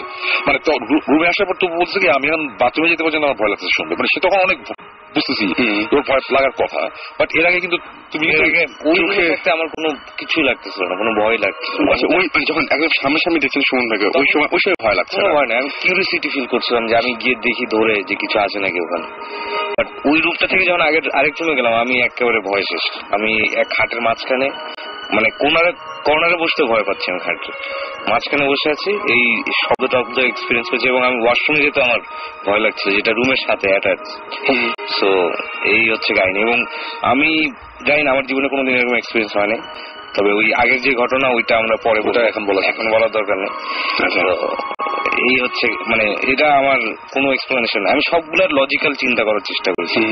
বালিশ খাটের নিচে, বোতল উপরে, সবকিছু আমি মানছি যে এটা হইতে পারে।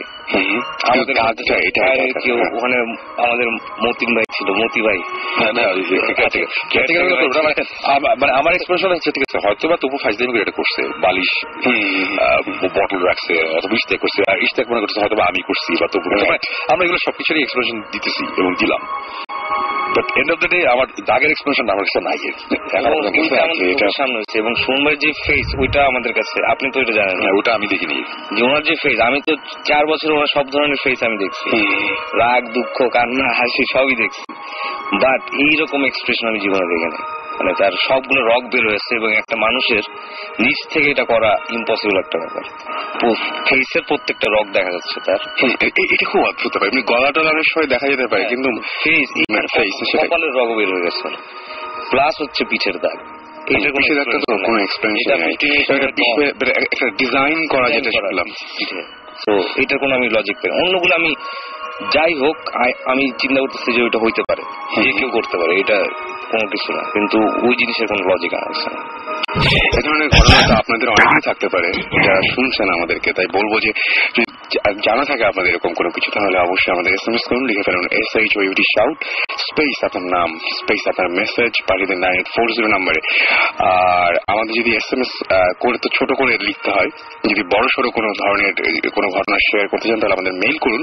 আর মেইল করতে হবে হচ্ছে শাউট ভূত FM, ভূত FM হলে আমি স্পেলিংটা একটু বলে দিই, BHOOT ভূত FM @radiofurti.fm এ SMS করতে আপনি ইচ্ছা করলে আপনার ইমেল করে আপনার ঘটনাগুলো শেয়ার করতে পারেন। আমি বলতে পারবো যে আমাদেরকে এই মুহূর্তে দেখতে পাচ্ছি যে জাকি আমাদের SMS করেছেন, এছাড়া SMS করেছেন শাফিন, SMS করেছেন দীর্ঘদিন, আচ্ছা SMS করেছেন মুন্না, এছাড়াও আমাদের SMS করেছেন হাসান ভৌতিস টিম, আচ্ছা ভূত FM এর ভৌতিস টিম এবং ভূত FM এর কাছে পিঞ্জু আমাদের SMS করেছেন, এছাড়াও ভুবান, ইশাক, চমক, রাফায়াত, আরশিয়া, নাভিদ, পলাশ, রনু এবং আমাদের SMS করেছেন শ্যামল, ওয়াসেক সহ আরো অনেকে। থ্যাংক ইউ আমাদের সাথে থাকার জন্য। এন্ড আমরা কি একদম একটা গান শুনে আসি, ফুয়াদ ফিচারিং তপু এবং আনিদার একটাই গান শুনে আসবো এবং তারপরে আমরা আবার ব্যাক করবো। সো স্টে টিউন রেডিও ফুর্তি এন্ড ডোন্ট স্টপ দ্য ফুর্তি। ফিরে আসছি একটু পরেই।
আপনার সাথে এবং থাকবো আরো বেশ কিছুক্ষণ।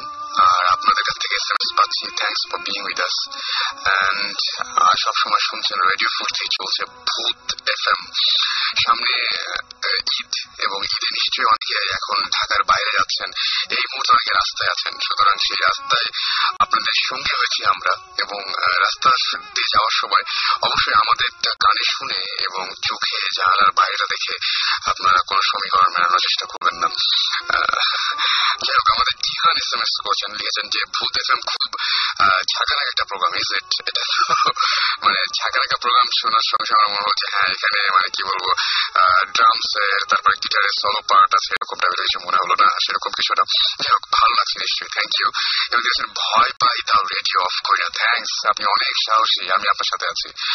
আর অঞ্জন লিখেছেন, ভাইয়া আমার ভূত এফএম শুনলে ভীষণ রকমের অনুভূতি হয়, ভীষণ রোমাঞ্চকর অনুভূতি হয়। অলরাইট, আমার নিজেরই হয় ভাই, আর আপনার হয় জেনে খুব ভালো লাগলো। আমাদের আসলে মানে এইটুকুই, মানে পাওয়া বলতে যদি বলেন তাহলে এইটুকুই যে আপনার এই যে কিছু একটা আপনাকে ফিল করাতে পারছি, নট এটা যে কোনো কিছু আপনাকে বিশ্বাস স্থাপন করতে যাচ্ছে যে আমি ভূত আছে বা জিন আছে, আমি এইটার পক্ষে, মানে থাকুক বা না থাকুক আমি কোন পক্ষে না, আমি একদম, আমি যদি বলেন তাহলে বলবো যে আমি আপনাদের পক্ষে। যাই হোক, এই শো রেগুলার করা যায় কিনা তিনি বলেছেন। ভাই রেগুলার করতে তো আমিও চাই, কিন্তু রেগুলার করতে আরো টাইম লাগবে, যেটা আমার যেটা মনে হয়। হাসান লিখেছেন, ভাইয়া এবং আপু আপনারা কমিউনিকেট করুন তাদের সাথে, যারা মানে এটা বলেছেন পুরোপুরি জাকি এবং জাকি আর হচ্ছে উপমাকে, যে আপনারা ট্রাই করুন যাদের কারণে আপনারা ভয় পাচ্ছেন তাদেরকে তার সাথে কমিউনিকেট করতে এবং তাদেরকে লিভ করতে। হ্যাঁ, সেটা আমি গত দিন একটা ঘটনা বলেছিলাম, যেটা বাংলাদেশের না আমেরিকার একটা ঘটনা বলেছিলাম। সেখানে ওই মহিলা যখন নিরুপায় হয়েছিল, তারা একজন মহিলা এবং তার মেয়ে, তারা যখন বলেছিল যে প্লিজ আমরা দুজন একা থাকছি বাসায়, আমরা অনেক ভয় পাচ্ছি, প্লিজ আমাদেরকে লিভ করো, তখন কিন্তু কাজ হয়েছিল। এবং সুমন ভাই লাস্টলি বলছিলেন যে তিনি অনেকবার করে চিৎকার করছিলেন যে গ্রাউট গ্রাউট, তো এরকম ব্যাপারটা হয়তো হতে পারে, কমিউনিকেট করা যেতে পারে। নিপু লিখেছেন যে আমি এরকম একটা প্রোগ্রামের জন্য ওয়েট করছিলাম, আরো হরর কিছু শুনতে চাই। ওকে, আমরা চেষ্টা করছি ভাই আপনার সাথে থাকার এবং আপনাকে সেই অনুভূতিগুলো দেওয়ার, কিন্তু ব্যাপার হচ্ছে যখন কোনো কিছু ঘটবে তখনই জানাবো, বানিয়ে তো কোনো কিছু বলতে পারি না। রীতা লিখেছেন যে ভয় লাগে তবুও শুনতে ভালো লাগে। মানে এইটাই সেটা যে আমরা যেটা চাই আপনার কাছ থেকে, যে ভয় লাগে তবুও শুনতে ভালো লাগে, মাঝে মাঝে ভয় পেতে ভালো লাগে। অপূর্ব লিখেছেন বাড্ডা থেকে যে মানুষের আগে জিনের সৃষ্টি, দেন মানুষ, আর জিনদের মাঝে ভালো খারাপ দুই আছে। হ্যাঁ, সেটাই, জিনদের মাঝে আমিও বলবো যে ভালো খারাপ দুই আছে। সো আমি সেটাই বলবো যে আপনাদের এরকম জানা যে সমস্ত ঘটনা আছে সেই ঘটনাগুলো জানাতে আমাকে এসএমএস করুন, লিখে ফেলুন SHOUT শাউট স্পেস আপনার নাম স্পেস আপনার মেসেজ পাঠিয়ে দিন 9840 নাম্বারে। আর এই মুহূর্তে আমার সাথে আমি দেখতে পাচ্ছি যে আরো কিছু এসএমএস রয়েছে। এসএমএস করেছেন আমাদের ফুয়াদ, এবং তিনিও একটা ঘটনা শেয়ার করতে চেয়েছিলেন, এবং সেই ঘটনাটা তিনি যখন ক্লাস 9, আচ্ছা ও তিনি প্রায় 9 ইয়ার্স একটা ফ্রেন্ড পজেস ছিল, সেই ঘটনা তিনি শেয়ার করতে চেয়েছেন। অলরাইট, আমি প্রতিদিন অসংখ্য ইমেল পাই আপনাদের কাছ থেকে, এবং সেই ইমেলগুলো আসলে পড়ার জন্য প্রচুর সময় দরকার। আমরা চেষ্টা করি সেই ইমেলগুলো সব পড়ার জন্য, কিন্তু অনেক সময় পড়া হয় না। আমাদের সেই ইমেলগুলো পড়তে ইচ্ছে করে আমাদেরকে, যেমন ইমেল করেছেন নেহা রাজশাহী থেকে আমাদেরকে, এছাড়াও আরো অনেকেই, আমি একটু নামগুলো বলতে চাই একে একে। আমাদেরকে দেখতে পাচ্ছি যে আরফান সুত্তা এসএমএস করে ইমেল করেছেন শাহরিয়ার আপন, ডার্ক কিং 3, ফিবা মাহমুদ, রকিব জয়, নাফিস হোসাইন। তো ইমেল করার অ্যাড্রেসটা আমি একটু বলি।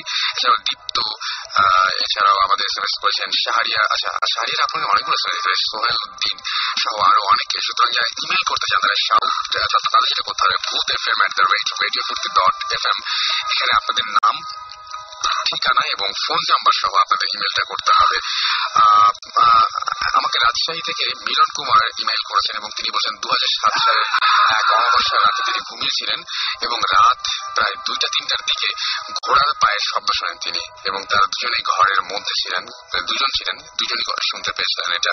এবং তার ঘরের পাশে চিকন রাস্তা আছে, যেমন পায়ে হাঁটার রাস্তা, সুতরাং তিনি ভয়ে লাফ দিয়ে উঠে জানালায় তাকিয়ে দেখেন যে আলো জ্বলছে, এবং এরকম কিছু ঘটনা তার ঘটেছে তার জীবনে।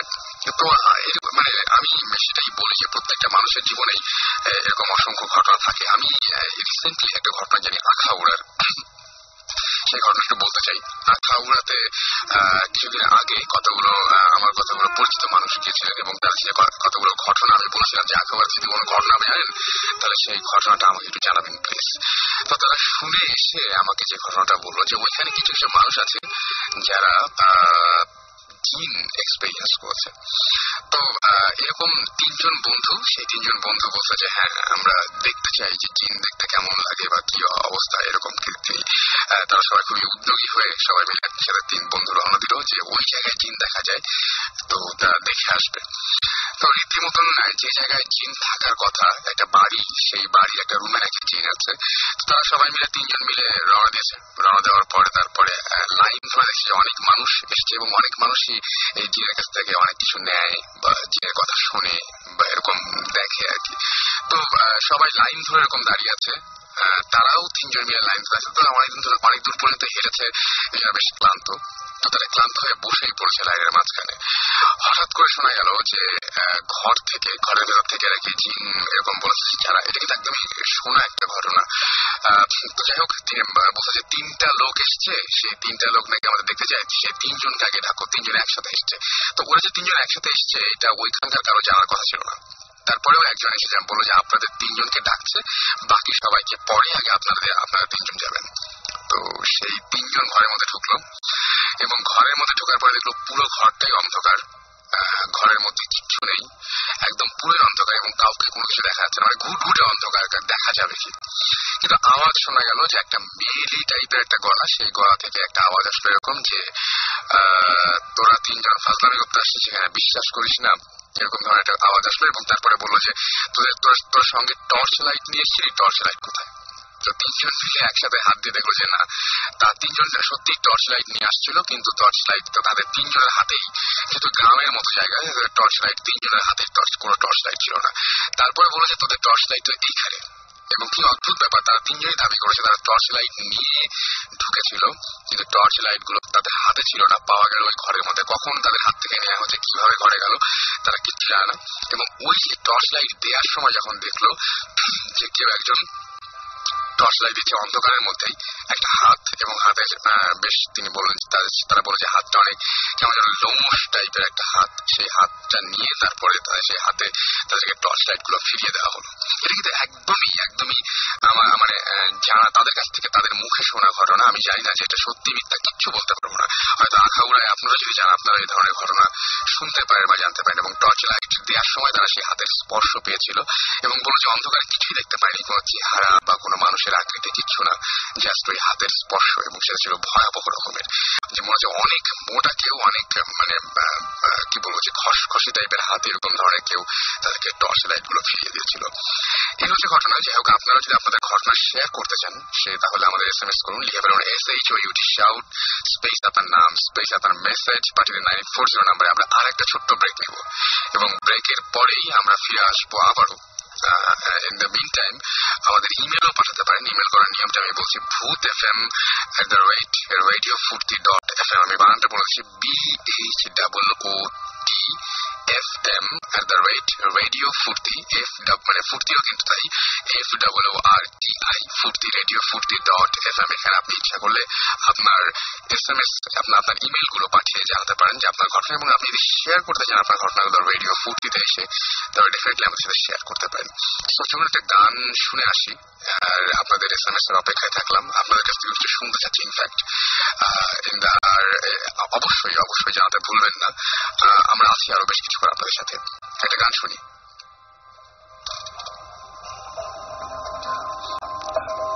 সাথে থাকুন, ফিরে আসছি একটু পরে।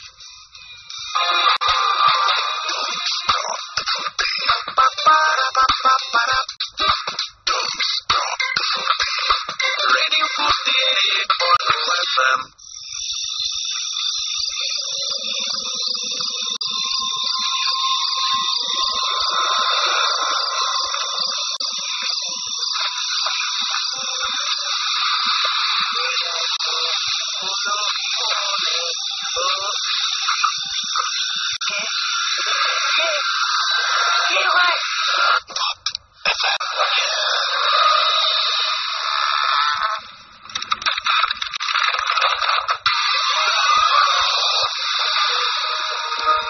শুনছেন সবসময় রেডিও ফুটকি চলছে আমার সাথে রয়েছেন সুমন ভাই আছেন, তপু ভাই আছেন এবং উপমা আর জাকি এখন আছেন। উপমা, আপনি এখন তো একটু নর্মাল হয়েছেন মনে হয়, এখন নর্মাল হচ্ছেন। তো এখন মানে আমি আর বেশিক্ষণ আটকাবো না।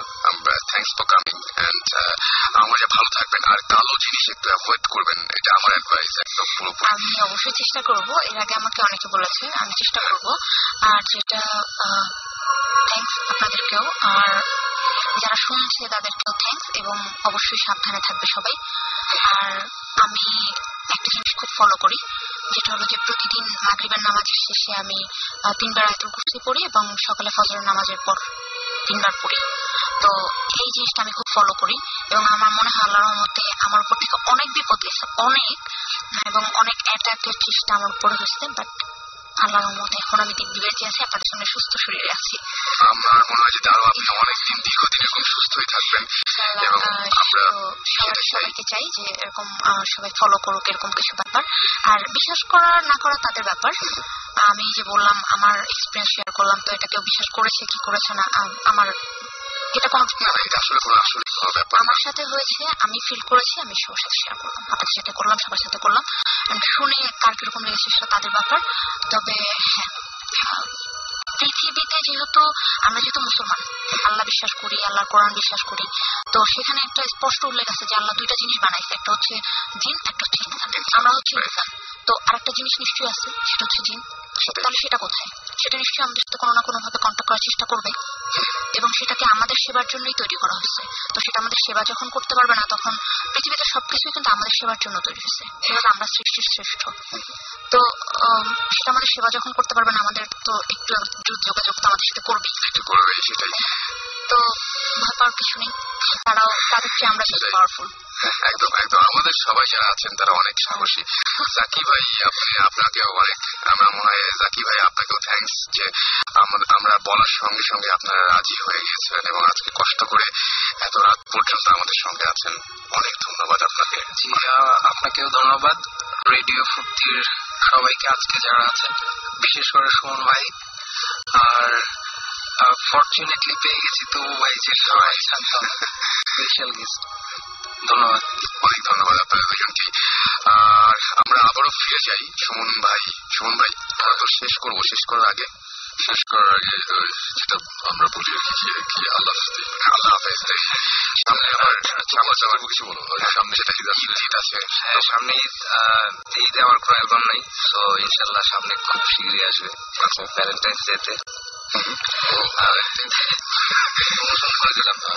আর আরেকটা হচ্ছে কি, এইসব এই জিনিসগুলো, এটা সুমন ভাই আমার চেয়ে অনেক বেশি এক্সপিরিয়েন্স, এবং আমার মনে হয় ওই দিন আমি অনেক সাহসী ছিলাম বিকজ সুমন ভাই ওখানে ছিল। তো এরকম খুব বেশি এক্সপিরিয়েন্স করার ইচ্ছা আমার ভবিষ্যতে নাই আগের থেকে, অসুবিধা নেই। বাট ইনশাল্লাহ সুমন ভাই যে কাজটা করছে, এটা আমি মনে করি যে আমরা এই গল্পটা করছিলাম যে মানুষ ভূত ভুলে গেছে। আগে আমরা ভূতের গল্প শুনতাম, শুনে ভয় পেতাম, দাদা দাদি শোনাতেন, ওই জিনিসটা আর এখন দেখা যায়। খুব অদ্ভুত ব্যাপার কি, আমরা যখন ভূত এফএম করতে গেলাম, আমি যখন দেখি যে ফুর্তির গেট দিয়ে বের হওয়ার সময় এখান থেকে শুরু করে সিঁড়িতে যতগুলো লোকের সাথে দেখা হয়, প্রত্যেকটা লোকে যে বলেছে ভাই ভূতের কোনো ঘটনা আছে কি আপনার? আছে। গাড়িতে ওঠা পর্যন্ত আমি শুনলাম যে হ্যাঁ, যে গাড়িটা চালাচ্ছেন তার কাছেও ভূতের ঘটনা আছে। মানে প্রত্যেকটা মানুষ কিছু না কিছু হলেও জানে।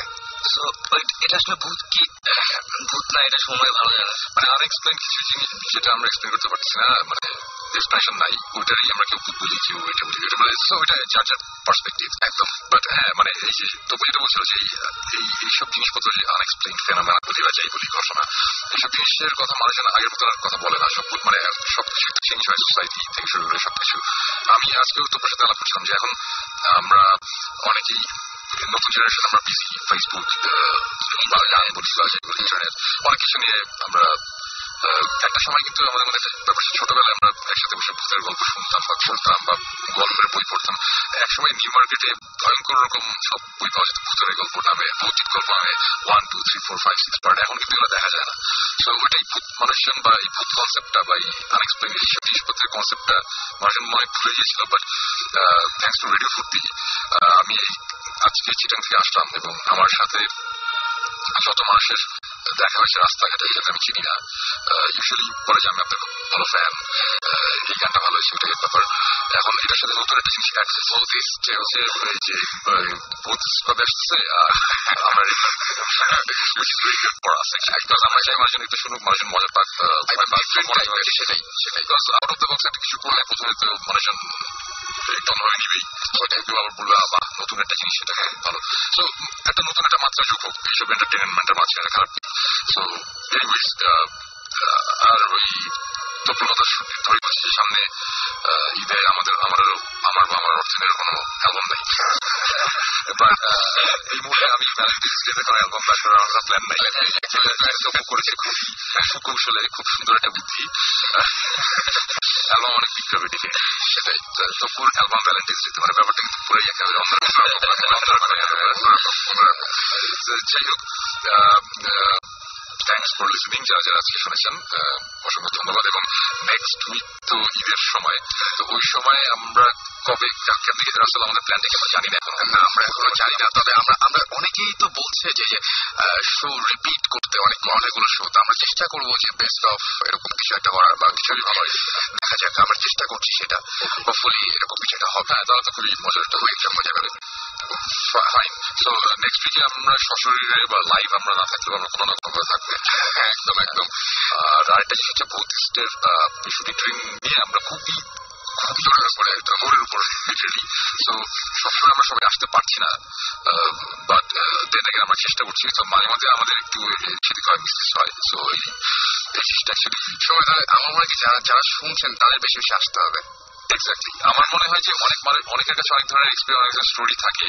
এরকমও যদি হয় যে কারো কাছে খুব ইন্টারেস্টিং স্টোরি আছে, উনি নাম প্রকাশ করতে চাচ্ছেন, না নেম প্লেস এগুলো উচ্চ রেখে বলতে চান, অবশ্যই বলতে পারেন। আমরা পুরোপুরি কনফিডেন্সিয়ালিটি আমরা মেনটেন করবো এবং আপনি এসে কথা বলে চলে যাবেন, কেউ কাউকে বলবো না। অথবা আপনি যদি কথা বলতে নাও চান আমরা নিজেরাই বলবো না, একদম সমস্যা না একদম। বাট আমরা চাই মানুষজনের এক্সপিরিয়েন্স বা কোন রকম কনফিউশন বা কোন রকম আনএক্সপ্লেন করার আমরা কিছু থাকলে আমাদের বলুক, তাহলে আমরা নতুন জিনিস পাবো। আমরা তো মাত্র 3 জন মানুষ, আর এদিকে আসল আমরা 4-5 জন মিলে আমাদের তো আর প্রতিদিন বসে আমাদের সাথে দেখা করে না ব্যাপারটা। এনিওয়েজ থ্যাংকস ফর লিসনিং এবং আজকে অ্যাকচুয়ালি ভালো লাগলো, অনেক আসলে আসে অনেক ভালো ধন্যবাদ। আসলে আপনাকে ধন্যবাদ, স্পেশালি সুমন ভাইকে। সারপ্রাইজ ছিল, সুমন ভাই একটা সারপ্রাইজ দিয়ে এসছেন ভাই, অনেক আরো আসবে ভূতের ব্যাপারটা সবাই আগে সবসময়, কারণ আমি নিজেই সারপ্রাইজ। কয়দিন আগে যে গাড়ি গেছে লাইক ও মাই গড, কম যেতে হয় আমার লাইফে, এরকম আমি আশা করছি। বেশি বেশি হলে আমি খুশি হবো, বেশি আসতে হবে, আসতে হবে।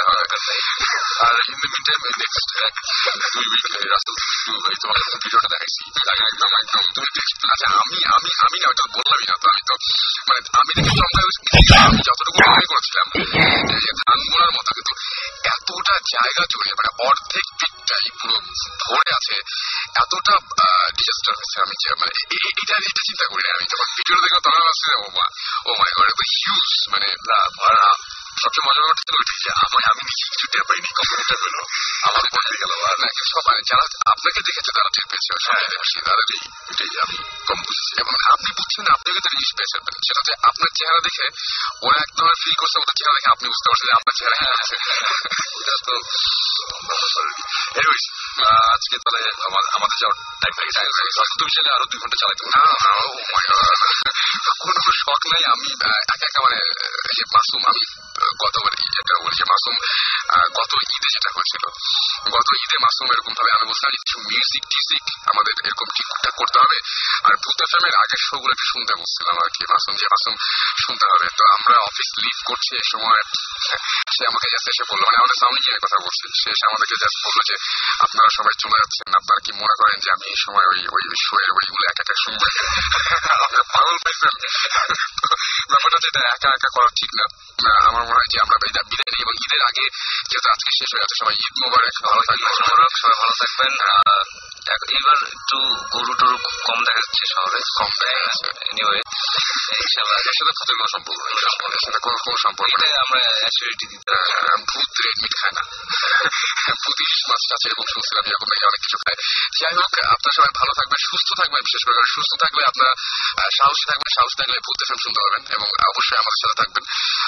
আজকের মতো এখানেই বিদায় নিচ্ছি এবং যাওয়ার আগে আরো একবার রাফা ফিচারিং তবু আমার খুব ভালো লাগে এই গানটা এবং সত্যি একটু প্রসূর্ত আসলে এই জায়গাটাতে শেখে।